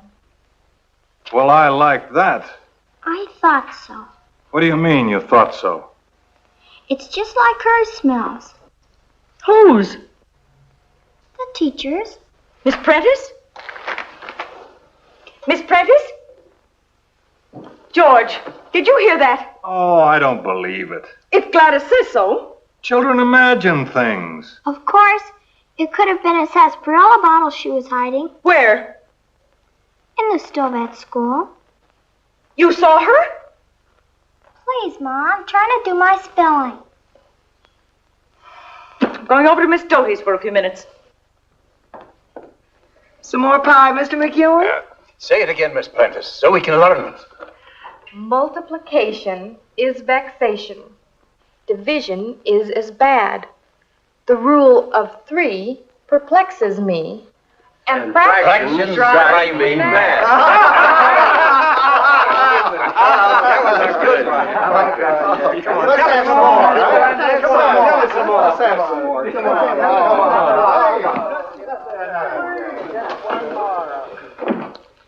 I just learned something more about our dear teacher. She drinks. Drinks? Gladys saw her hiding the bottles. Well, I never. George refuses to get excited, but I think it should be investigated. It certainly should. Will you go with me? Right now.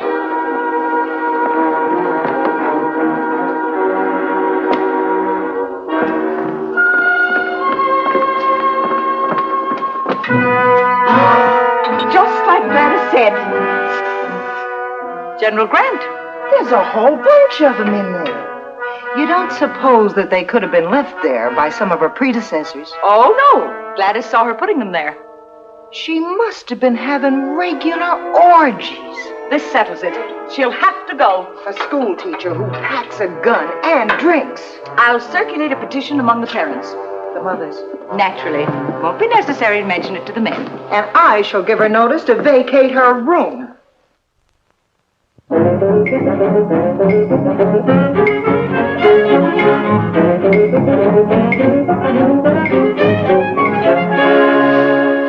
You mean I'm going to have to find another place to live? That's what I said. I don't understand. You will before the day is out.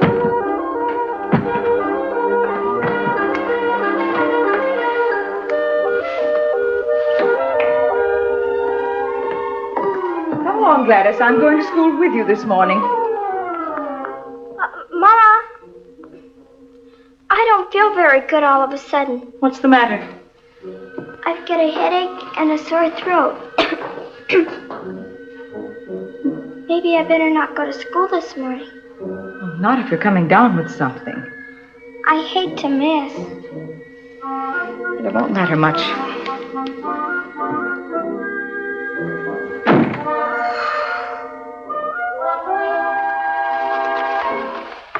George, I'm going to drive over to Ruby Valley with those engineers from Denver. I won't be back till evening. Well, I'll tend to things.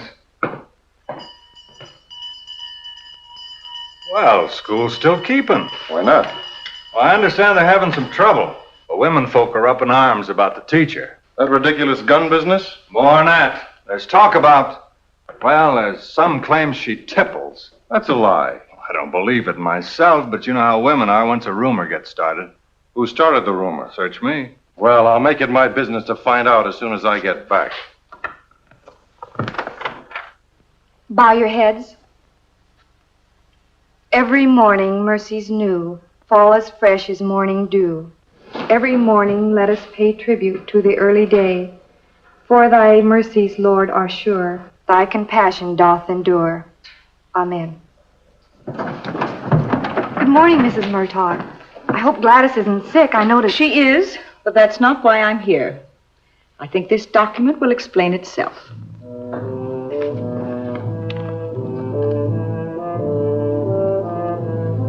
What in the world?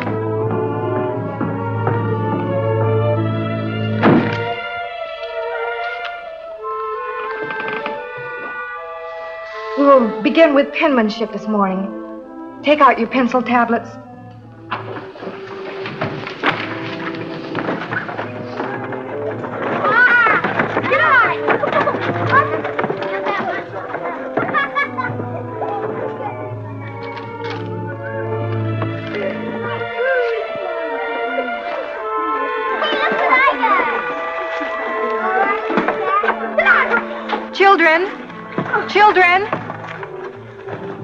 Children, there will be no school this afternoon.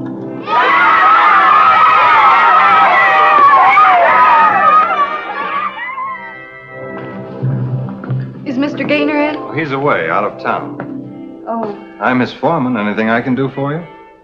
no. Is there any message you'd like to leave? I'm afraid not. Was something wrong?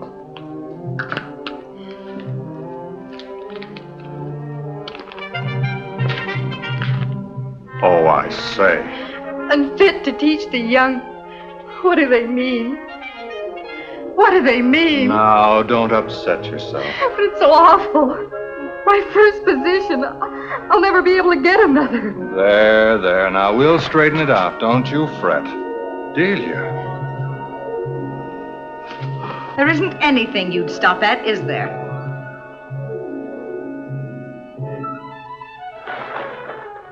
Hey, Miss Prentice. Teacher.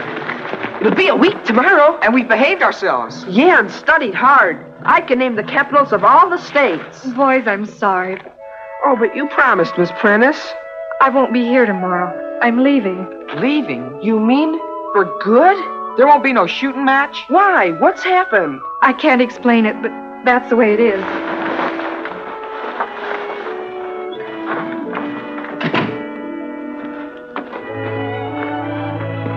Is she really leaving? Well, she bought a ticket. Where's she going? What for? Oh, quit pestering me. Why's she leaving all of a sudden? Oh, don't act so darn innocent. It's all you kids' fault. You drove her to drink. That ain't so. Miss Prentice don't drink. No? Well, they found the evidence. Bottles hid in the school stove. Bottles? Those was our bottles. How'd they know they were there? Gladys, she met us, remember? I'll bet she followed us, a little sneak. Yeah, then blamed it on Miss Prentice, just to start something. Be just like her. Come on. What is it, Tiny? Please tell me. No, sir, it's a surprise. Just wait, you'll see.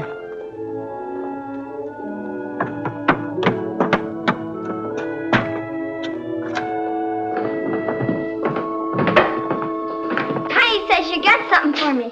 What is it? A rattlesnake. Tattletale tit, your tongue shall be split, and every little dog in town shall have a little bit. You seen us put those bottles in the stove. Said they was the teacher. No, I didn't. I didn't see you put them in there. I never said a word. You tell the truth or I'll let this out. You wouldn't. You're just fooling. You think so? No. Then fess up quick. You did spy on us. Yes, I did. Don't let it out. And you made him think it was Miss Prentice. Yeah, let it go. It's going behind the wood box. We'll get it later. We ain't finished with Gladys yet. Come on. Where's Miss Prentice? I don't know. She come by the express depot and asked me to pick up her bag. Miss Doty here? No, she's gone over to Murtaugh's. If you were my child, Gladys Murtaugh, I'd take you over my knee and beat the stuffings out of you. Her father will take care of her when he comes home. Here he comes now. Oh, Mr. Gaynor. Where is she? Where's Miss Prentice? Over at the school getting her things. Of all the cruel, unwarranted... You can save your breath, Mr. Gaynor. We know the truth now. Gladys has just confessed. And what's more, she's going with us right now and apologize. We all owe her an apology. Come on, Mr. Gaynor. I'll tell you all about it on the way over. I'm sorry I lied to Miss Prentice. I'll never do it again. Ask her to forgive you. Please forgive me. Don't move, Gladys.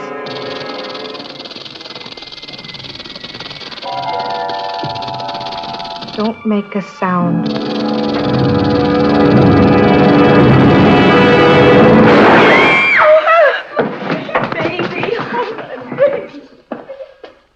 A bullseye. Shot the head clean off of it. Gee, we got our shooting match. Let me pick it up and show it to Miss Prentice. Oh, please don't. I can't even stand to look at a snake. What she needs is a good stiff drink. I could use one myself. From that time on, they dropped the R for ruction from the Yuba-Hebe school curriculum, and indeed from the whole community as far as Dear Teacher was concerned.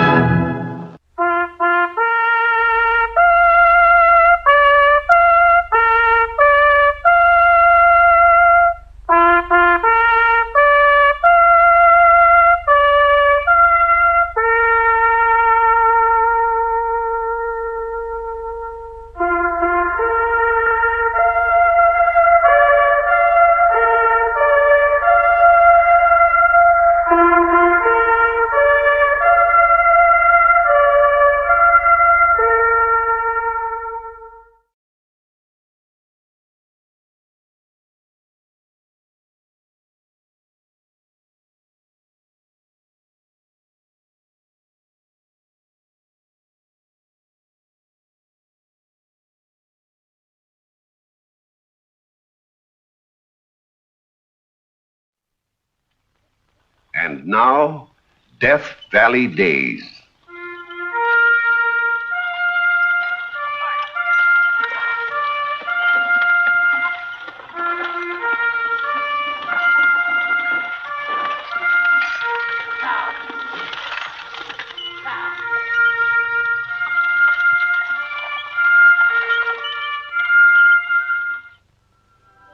Howdy, folks.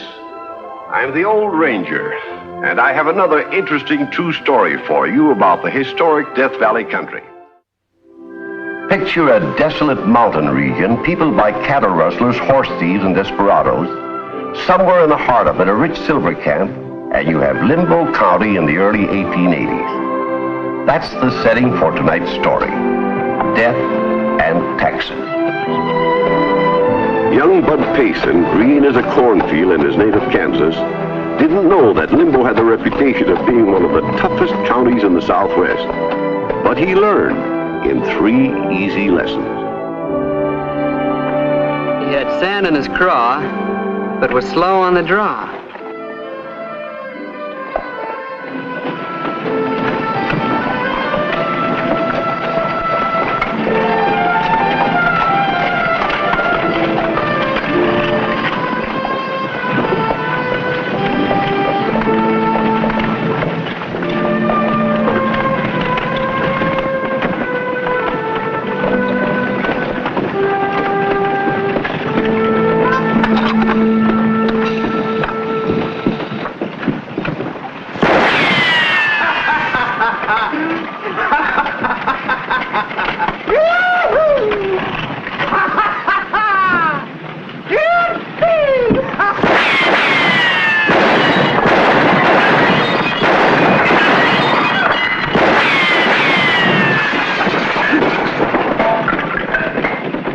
Roll over, stranger. You're blocking my egress.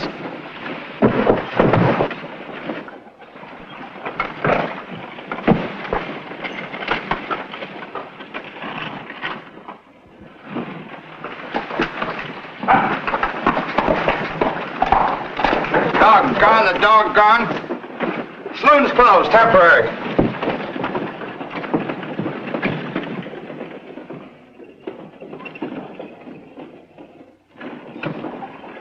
Doggone it, Sheriff.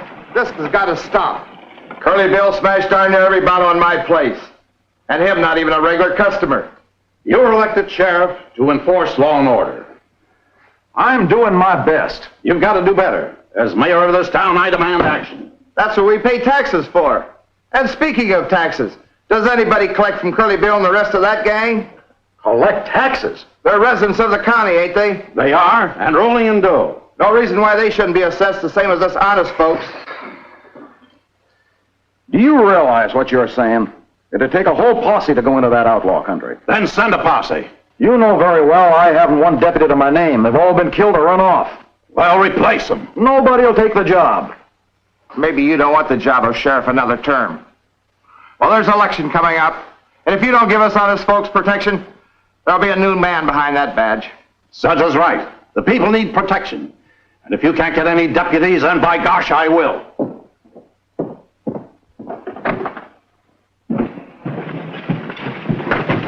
Oh, excuse me. That's all right. Hey! Stranger in town, aren't you? Why, yes. Come with me. Here's a deputy for you. Well, that was quick work. Can you ride? Shoot? Yeah? Swear him in, Sheriff. Now, wait a minute. This is a boy and a complete stranger. My name's Bud Payson. I'm from Kansas. A tenderfoot. Just looking for objections. I don't believe you want a deputy. I have to make a few inquiries. Curly Bill and his gang don't. They shoot first and ask questions afterward. Well, I'd like the job if you'll have me. I need work.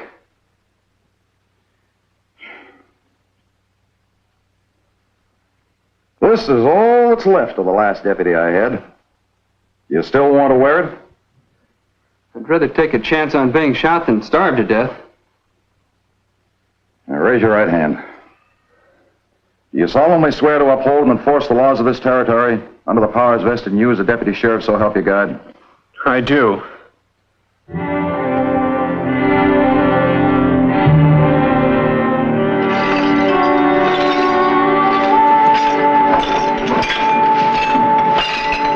How's your new deputy?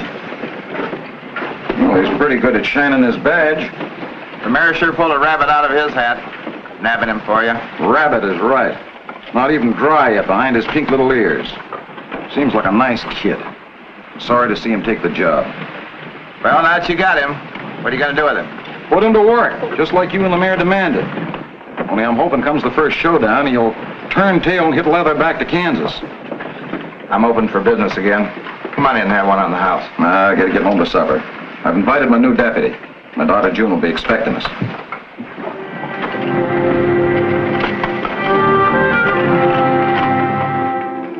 I'm sure grateful to your dad. If he hadn't given me a job, I might never have met you.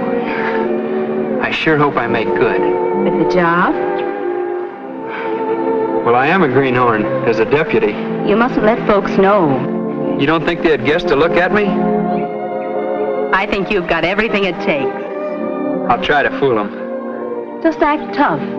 Say to yourself, I'm the authority here. What I say goes. What I say goes. Anybody tangles with me will get what's coming to him. Will get what's coming to him. You're wonderful. Now just carry out those threats. Be tough. Show yourself a red-blooded man who gets what he wants.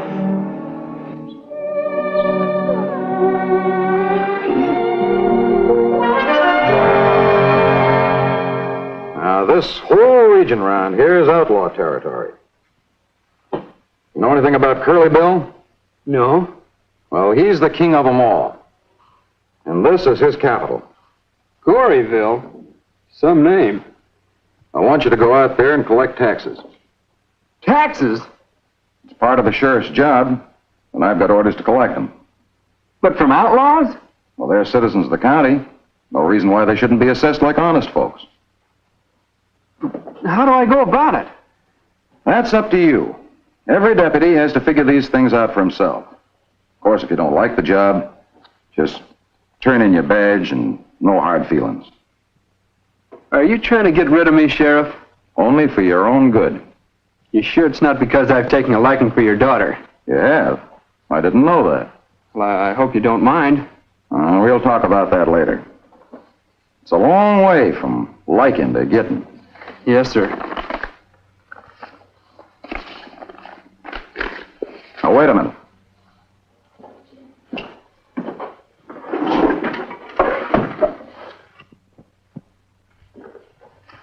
You better take this with you. Thank you.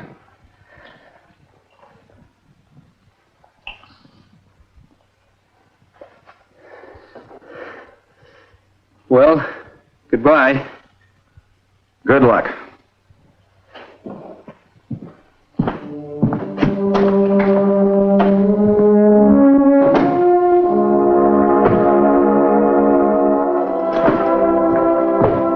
Blast your hide, Mayor.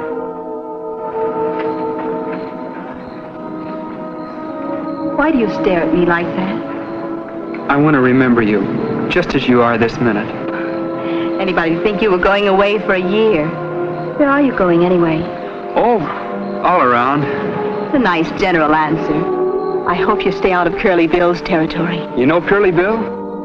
Of course, by reputation. We've never met socially. Well, I didn't imagine so. He has got a girl, though. She comes into town to shop every now and then. Bold as brass with lots of spending money. You're not listening to a word I say. I'm sorry. You are going into Curly Bill's territory. Goodbye, June. Take care of yourself, Bart.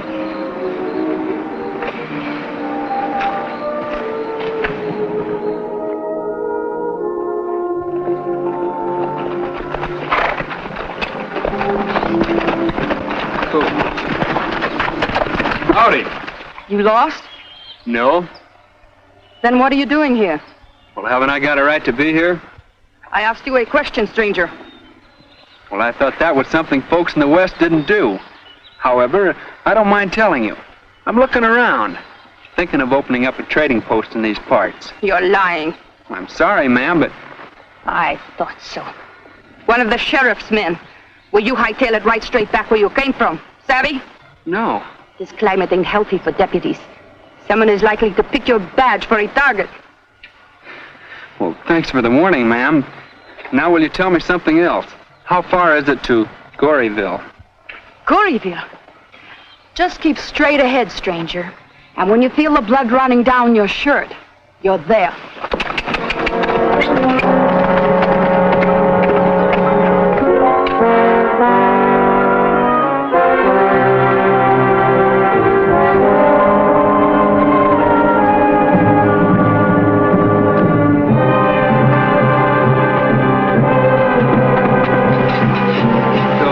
Goryville. What's the population? Varies from day to day. Today, for instance, it's increased by 1. Yours truly. And by sundown, it might go the other way. You're not trying to alarm me, are you? Lady I met on the trail was full of warnings, too. Must have been Evita. Evita? Curly Bill's girl. She's the only female hereabouts. She's a good looker. Not so loud. Curly Bill gets jealous mighty easy. He's around here? Right over there in front of his office.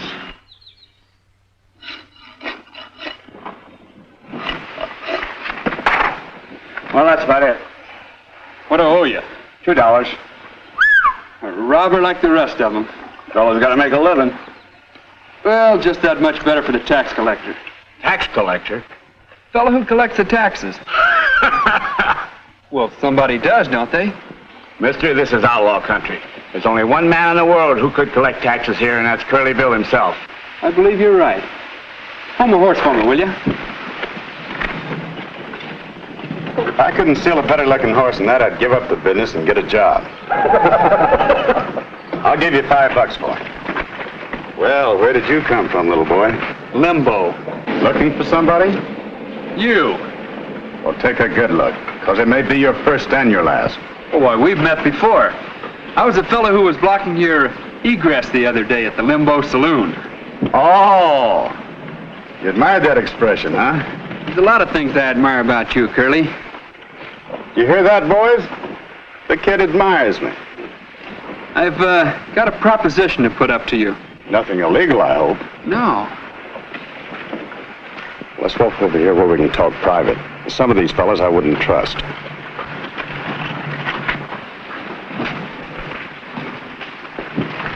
Well, what's your proposition? I'm a deputy. Sheriff must be getting pretty hard up. He's given me the job of collecting taxes in this region. Collecting taxes? He must be plumb loco. Why, Sonny, you haven't got a prayer. That's why I've come to you. You're the kingpin around here. You're the only one who can help me do it. Let me get this straight. You want me to... Make the rounds with me. Help me collect. Of all the gall. You know what you deserve? As a lead slug right in that fresh mug of yours. Will you help me, Curly? You've got gall. You got guts, too. Yes, by gosh, I will.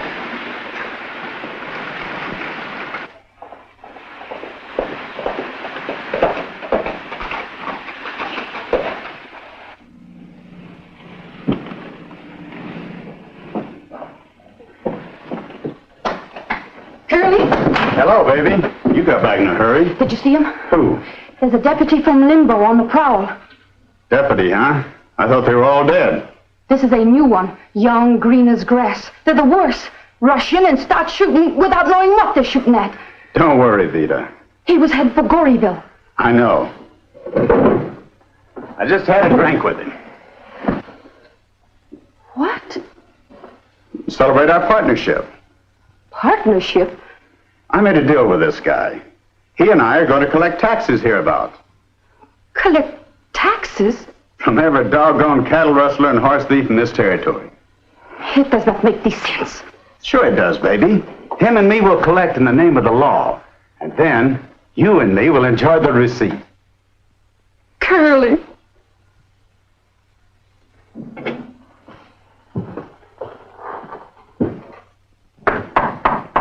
Who is it? Bud Payson.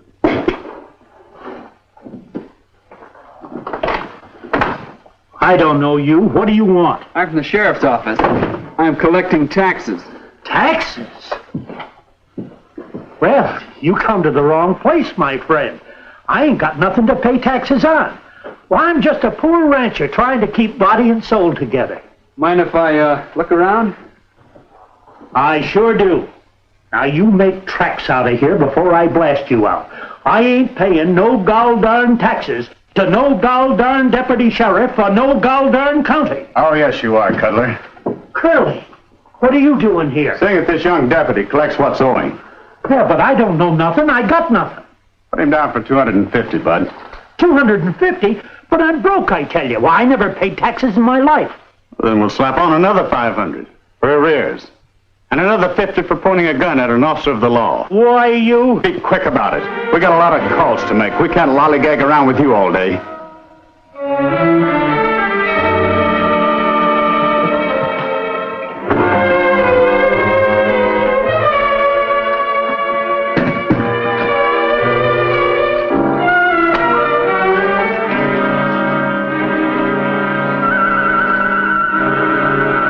You're $20 short. But you clean me. No weaseling now. Work up that last double eagle.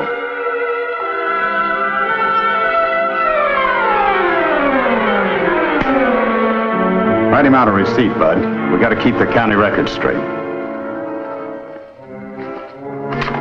Thanks.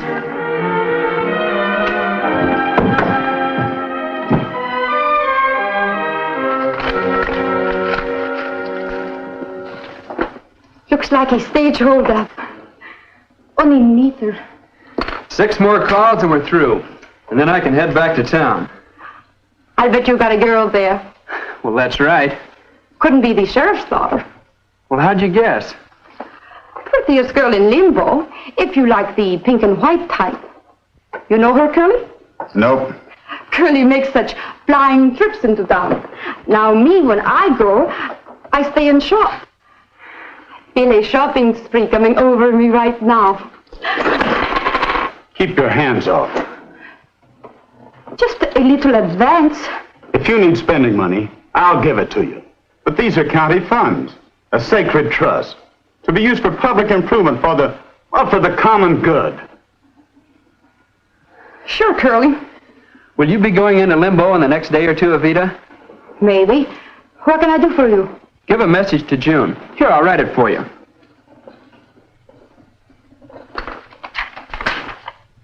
I'll see that she gets it.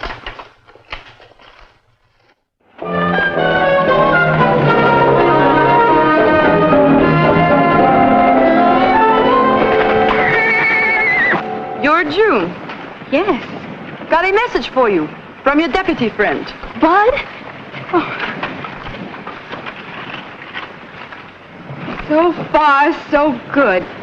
Bud, how did you get this? From him. Where is Bud? What's going on? Don't worry, sweetheart. Your precious tax collector is safe in the hands of Curly Bill. Curly Bill? Wait, come back! Tell me!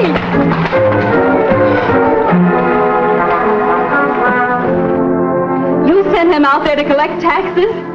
I didn't want to, but somebody has to do it. Why? Nobody's ever done it before. I know, but it's part of this job.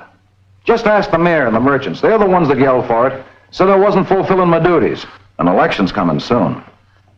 So, for the sake of a few votes, you'd send a man to his death. June. That's what it amounts to, murder. But his message says everything's going all right. Written at the point of a gun, most likely. Father, how could you?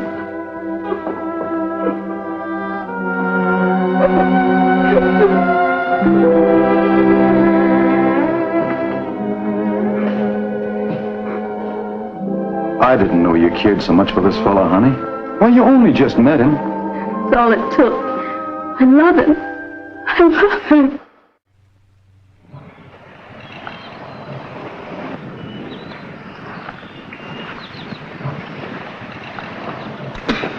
It's hot enough, Dutch. Slap it on him.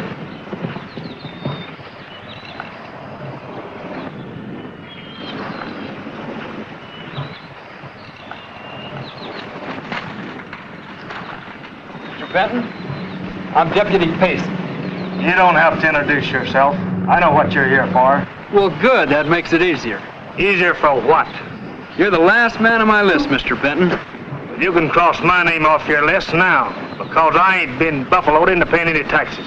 But you owe it to the county, sir. The county, huh? You think the county's gonna ever see hide nor have any of that money? Why not? Because Curly Bill's collecting it for himself. That's not true. Well, you big sucker. You just wait till them saddlebags are busting with money, then he'll turn around and rob you. I know Curly Bill. So do I. And as far as I'm concerned, he's on the level. He's a swell guy. He's gone out of his way to perform a public service. The county officials ought to be grateful to him. I sure am. Your assessment, Mr. Benton, is $350. The shoe's on the other foot now, Mr. Deputy. I'm doing the collecting. Hand over them saddlebags. You going to hand them over peaceable? Or do I have to take them over your dead body? Curly Bill's not gonna like this. So what? I'm the big gun around here, and nobody tells me what to do. Now hand over them saddlebags.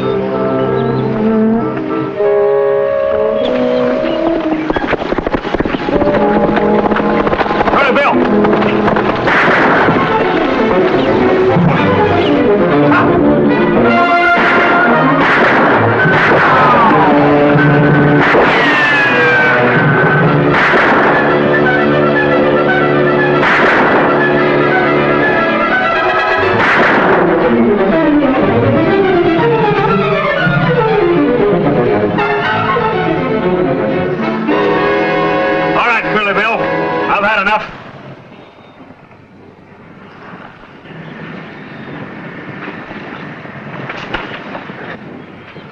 This hombre would have plugged me for sure if it hadn't been for you, kid. I said it before, but I'll say it again. You got guts. Right now, they kind of feel like they're upside down. All right, Big Joe. Let's get in the shack and patch the kid up. And get the money you owe the county in taxes.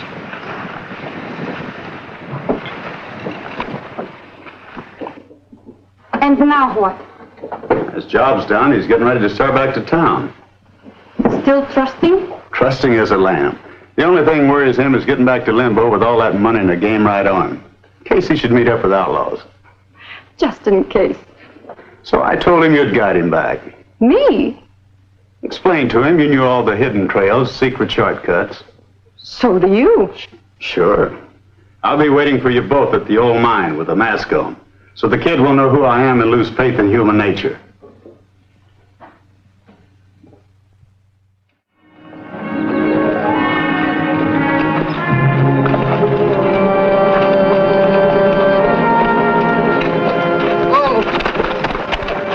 This is the old mine. From here on, you got nothing to worry about. Thanks, Evita. It's been real nice of you to go out of your way like this for me. And thank Curly again for me, too.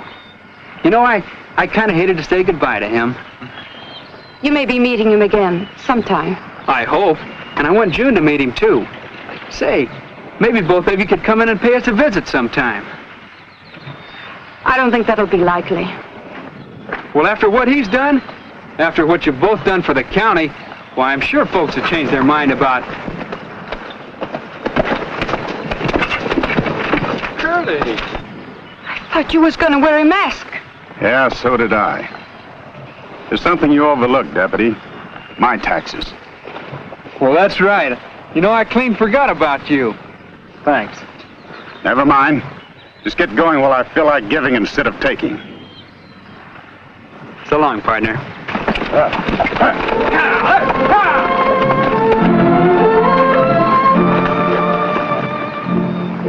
All right, go ahead and say it. I must be loco. No, Curly. You are muy magnifico.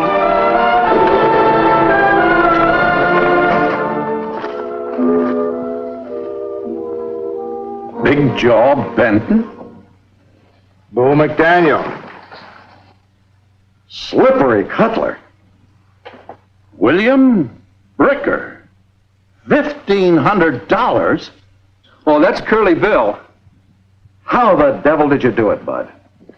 Well, that's something every deputy's got to figure out for himself, Sheriff.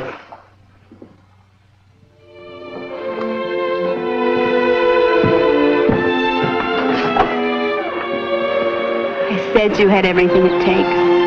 But I haven't. How can a man make love with only one arm? You could try.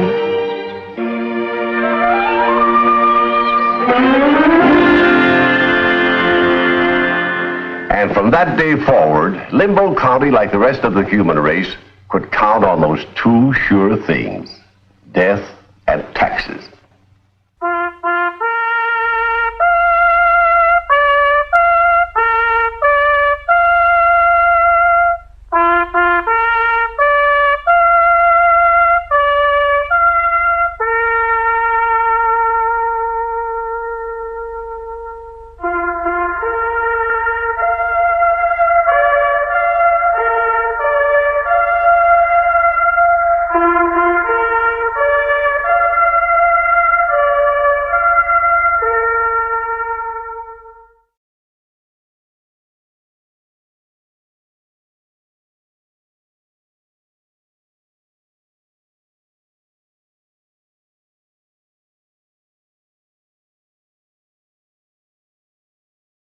আমার সুবিধার লোক মনে হইতেছে না কি কইতেছেন আপনি কি কইতেছেন গায়ে হাত দিবেন কেন গায়ে দিও মানে এ বেটা গায়ে দিলে কি করবে একদম গায়ে করতেছেন তুই তুই গায়ে তুই আমি আজকে শেষ কর তুই টাকা দে আমার টাকা দে ওরে আজকে বই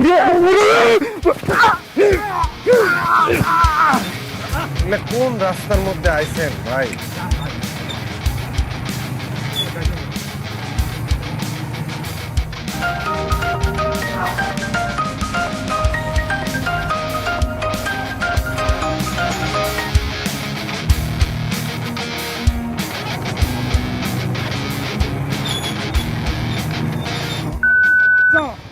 এই এই আপনি কারে করছেন হ্যাঁ আরে ভাই আপনারে কই নাই আমার কল দিছিলাম এই কল রিসিভ করতেছ না ওরে কইছি আমারে কোন মানে এই আপনি নামেন তো নামেন আমি যাব না আপনি কি কইতেছেন হ্যাঁ আপনি যাবেন না কেন না আমি যাব না আপনি আপনি নামেন আমার টাকা দেন আমি যাইগা দেমু না টাকা আমারে না নিয়ে গেলে আমি ভাড়া দেমু না আরে আপনি কখন থেকে এই অলি করতেছেন আপনার আমার সুবিধার লোক মনে হইতেছে না একদমই সুবিধার লোক মনে হইতেছে না আপনি টাকা দেন আমি যাইগা আমার সুবিধার লোক মনে হইতেছে না কি কইতেছেন আপনি কি কইতেছেন গায়ে হাত দিবেন কেন গায়ে দিও মানে এ বেটা গায়ে দিলে কি করবে একদম গায়ে করতেছেন তুই গায়ে তুই আমি আজকে শেষ কর তুই টাকা দে আমার টাকা দে ওরে আজকে বই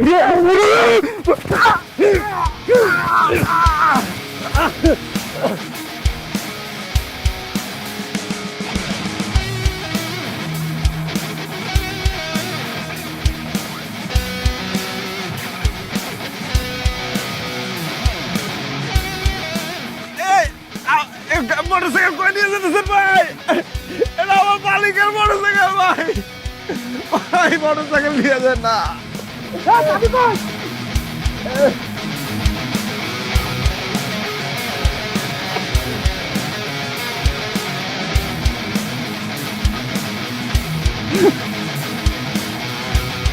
গাড়ি থামলো কেন স্যার একটা অ্যাক্সিডেন্ট হয়েছে ভাই ভাই আমার একটু বাঁচান স্যার ভাই পেটে তো ছুরি মনে হচ্ছে চিন্তা কি হসপিটালে নিয়ে যান ভাই স্যার হসপিটালে নিয়ে যাব আরে পাগল হইছো এত রাতে থানা পুলিশের ঝামেলা কে যাবে চালাও গাড়ি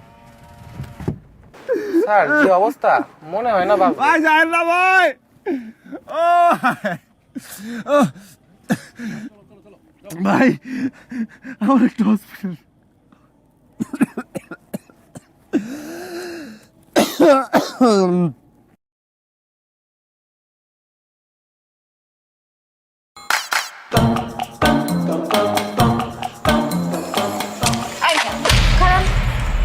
আচ্ছা আপনি ওই দিন আপনার আম্মার সামনে আমার লগে এরকম ব্যবহার করছেন কেন আমার ইচ্ছে হয়েছে আমি করছি আর আমার পিছে ঘুরে লাভ নেই কেন আমি আপনার ভালোবাসি না করবো না কেন বেহায়া মেয়ে রে বাবা তোমার তো আমি ক্লিয়ার করে বলছি যে আমি তোমার বিয়ে করব না আরে আপনার আম্মাই তো আমার পছন্দ করতো তো আপনি শাদি করবেন না কেন তাহলে তারই বিয়েটা করো সি সি সি আফতা করলো কি কইতাছেন আমি আপনার আম্মার কেন শাদি করব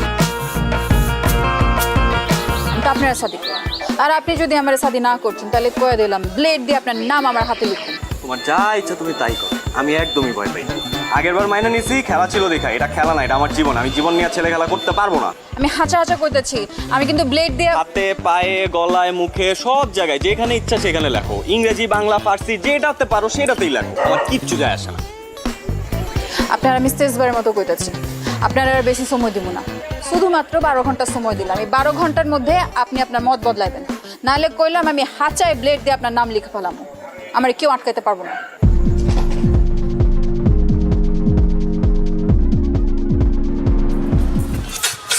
আরামসে তুমি সিগারেট টানো, বুঝো নাই শান্তিতে, আর ওদিক দিয়ে কাম সারছে। কেন কি হয়েছে?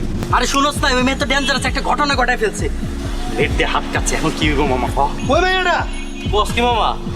কস হাত কেন? ওই মেয়ের তোর কোনো কথা হয়েছিল? কালকে রাত্রেবেলা বাসার সামনে এসে দাঁড়ায় ছিল, আমার 12 ঘন্টার আলটিমেটাম দিছে। এই কিসের আলটিমেটাম দিছে রে? হ্যাঁ, আরে ওই বিয়াতে রাজি না হইলে কি জানি। এই কথা তুই আগে কবি না। আরে আমি কি বুঝছি নাকি? আরে না বাবার কি আছে, বুঝোস না, মেয়েটা একটা ডেঞ্জারাস। এখন যদি কিছু হয়ে যায় মামা, আমাকে তো পুলিশে ধরে নিয়ে যাবে। কেন আমি কি করছি? ও আমি কি করছি কিছু জানো না? না ওই বেটা আইনার মারপে জানো, জীবনে তো থানায় তুই যাস্তে জানবি কেন? থানায় আমি গেছি জানি। ফোন যে কোনো হলে আত্মহত্যা প্ররোচনকারী যেই হোক না কেন, তার নাম যদি একবার থানায় গিয়ে কয় মামা, তাহলে তার খবর আছে। এখন তুই কি করবি তুই চিন্তা করে দেখ। কি করছে সব? এই লাইলি বাইচা আছে তো? হ্যাঁ শুনলাম ও তো বাইচা আছে। কোন হসপিটাল আছে? আমি যাই একটু দেখা করে আসি। হসপিটালে যাই দেখা করে, হসপিটাল থাকলে তখন তুমি চৈত্র শিকার ভিত্তা থাকলা, বুঝো নাই? আর তুমি যাই হয়তো বাসায় আছে। এই তুই কি ওর বাসায় যাবি? তুই যাবি মামা?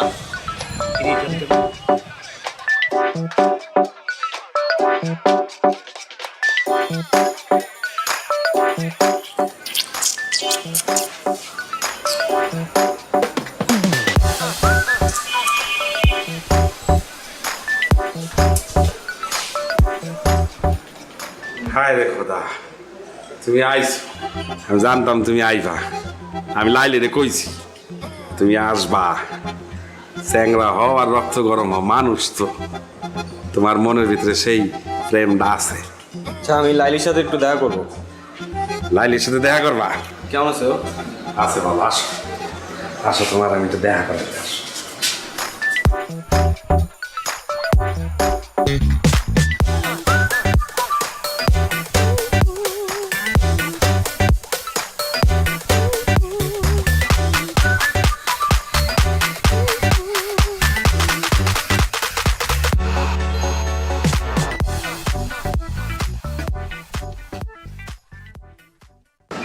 এইসব কি? প্লেট দিয়ে তোমার নাম লিখছি, বানান ঠিক আছে? একদম ঠিক আছে। কিন্তু কি বলো বাইক না, ভালো হয়েছে না? আমি কিন্তু লাইলিতে কইছিলাম যে লাইলি ছবি তুইলা ওরে পাঠাই দে। হয় কইছে যে না, কিছু জিনিস আছে এগুলো ছবি তুলে পাঠালে সঠিকভাবে দেখা যায় না, সামনাসামনি দেখতে হয়। এর লেগে তো এতক্ষণ ধরে তোমার জন্য অপেক্ষা করতেছি। এইসব পাগলামির কোনো মানে আছে? আছে না। তোমার আমি শাদি করব, তুমি আমার শাদি করবা, করবা না? এই তুমি কি আমার বলদ পাইছো? বলদ এই পাশে দাঁড়ানো লোকটার মতো। নীল তুমি আমার মামার নিয়ে কি করতেছো? আমি বলবো তুমি শুনবা। মানে এই যদি তোমার হাত কাটার নমুনা হয়, হ্যাঁ আমি জানলে আমি জীবনেও আসতাম না। আর যদি হাত সত্যি সত্যি কাটতাও তাও আসতাম না, কোনো লাভই হতো না। আমি তোমারে বিয়ে করব না। তোমার মতো মেয়ের সাথে শুধুমাত্র মজা নেওয়া যায়, বাড়ির বউ করা যায় না। তোমার মধ্যে ওই রকম কোনো এলিমেন্টই নাই। তুমি তো বেশি বেশি করতেছো না? এই মাঝখান দিয়ে ঢুকে গেলেন? হ্যাঁ সাদে কি আপনার মাইনছে হাবলু কয়? এর লেগে আপনার হাবলু কয়। আর ঢুকছেন যখন, তখন আমারে না বুঝায় আপনার এই ড্রামাবাজ ভাগ্যিরে বুঝান। আমি ওরে বিয়ে করব না, আমি মরে গেলে ওরে বিয়ে করব না। মানে নিজের তো কোনো মান সম্মান নাই, পরিবারের মান সম্মানটা যদি খোয়াইতে না চাও তাহলে এসব বন্ধ করো। সবার সামনে অপমান করবো নাহলে। থাক ভাগ্নি, তুই কষ্ট পাইস না। হয় তোরা বুঝতে পারে নাই, আর যেদিন বুঝতে পারবো ওই কান্দা বুক চাপলাইব, তখন বুঝবো যে কি জিনিস হারাইছি। তুই কান্দিস না ভাগ্নি, একদম কান্দিস না। তুই থাক, আমি আইতাছি, দেখতেছি।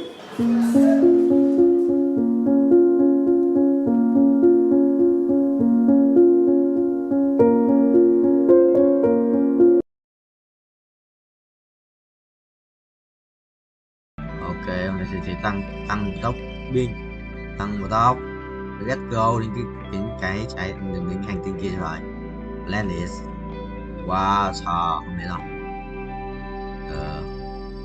Ui, một con này xong. Con na giờ này vậy. Tôi tập đủ set chưa nào? Tí không phải cái đéo ở đây.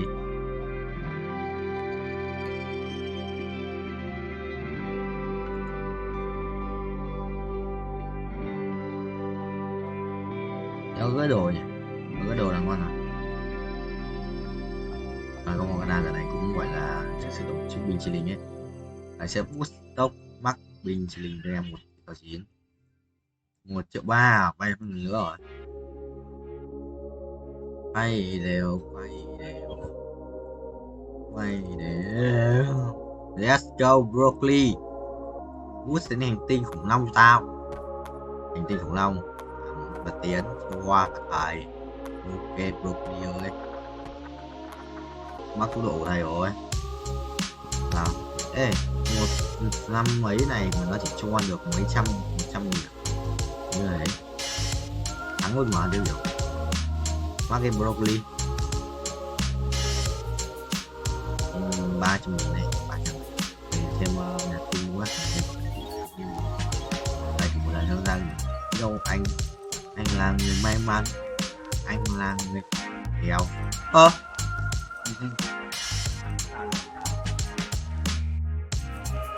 Cô tạo anh là người may mắn, tổng tính 30 quả.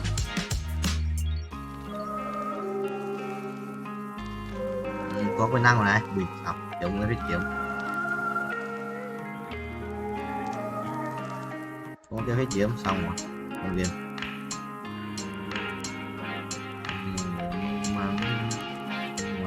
may mắn chắc là 20 tiền thôi thế đâu. Không ra còn đồ xí nữa lắp cho thằng này để luôn này xong luôn gì đến này thì tiếp đấy. Mắc phải mắc phải ba vậy này có này mắc gì nhỉ, mất tên rồi. Mình là trẻ may mắn, anh phải chứng thứ nhất là về revert lên 1 triệu revert ở đây revert nhỉ, được anh phải chứng thứ nhất là phải revert đi, phải chứng anh đen lắm revert. Ôi không, để bay thì nó bay thì nó bay đã vào cái 15 hết của tao gì rồi gì revert level 1 rồi thì sao, rồi sao quest revert xong mới có quest à, chuồn nào ha lấy trốn mình cả bật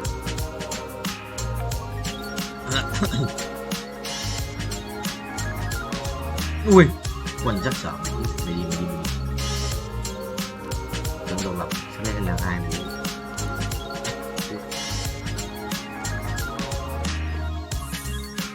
làm gì đây đơn giản đen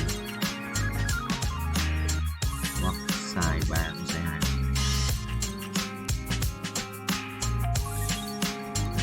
xong. Anh là kẻ may mắn.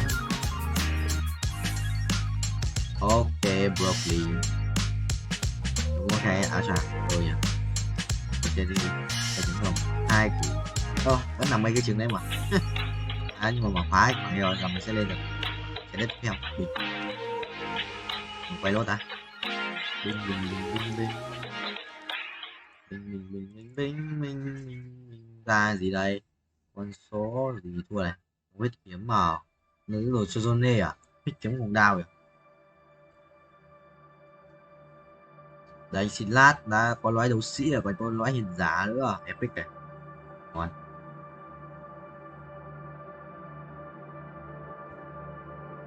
Một trong chắc bị đánh phân rồi anh sẽ vào anh 70 máu mạnh rồi xong mày đi rồi xong rồi đi đồ trong này đó. Cái này là mỗi khi hiền giả độc nhất bắt đầu tại 2 hàng giữa. Yes.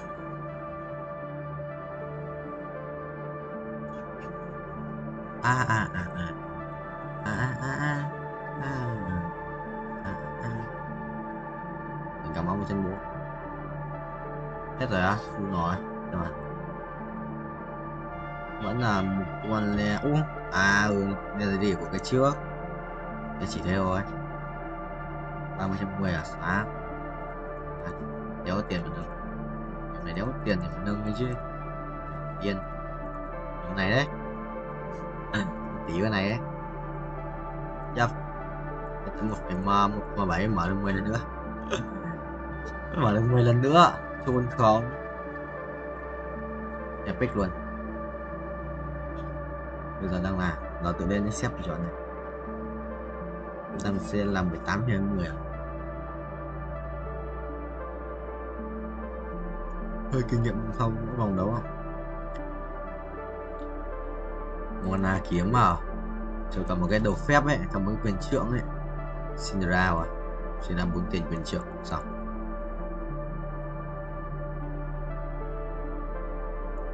Yes, Cinderella 4 tiền quyền trượng. Bình. Xong rồi hết tiền. Cái gì đấy? Godly, mày đi. Xong rồi. Godly không tự dùng mà Mythic. Không phải Godly, cái mày không đặt tên là Godly. Mày đi. Sự là mạnh ấy. Ê, cái này có đát à? Hay à, đợi biết đấy. Nhìn đát thì đát cái may mắn.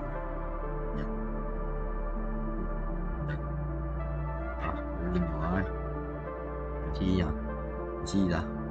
Đây để cái này cho mày. Ăn là cái may mắn.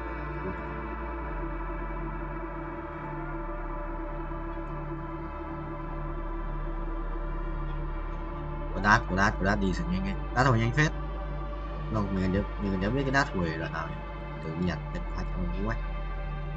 200 người gặp anh đát xong dài gì. Thì ra mở ra mới thích mà sự mấy cái quan ở cái chạy này dưới đấy. Cái game này nhất đấy. Và mình có 2 quan liên tục trong 2 lần liên tục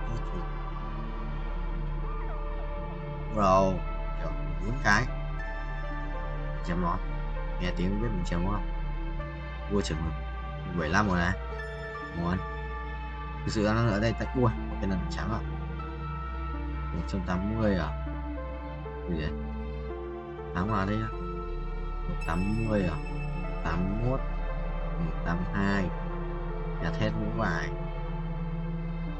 không ra mũ rồi được trời nói đâu chỉ một kia nè xuân ra nhìn là phút thủy ai binh này chắc là đập chùa đây rồi mũ này anh sẽ nhặt full và mũ là ai yes sir boy 188 12 cái nữa 188 90 10 cái nữa 22 91 92 93 94 95 này 95 96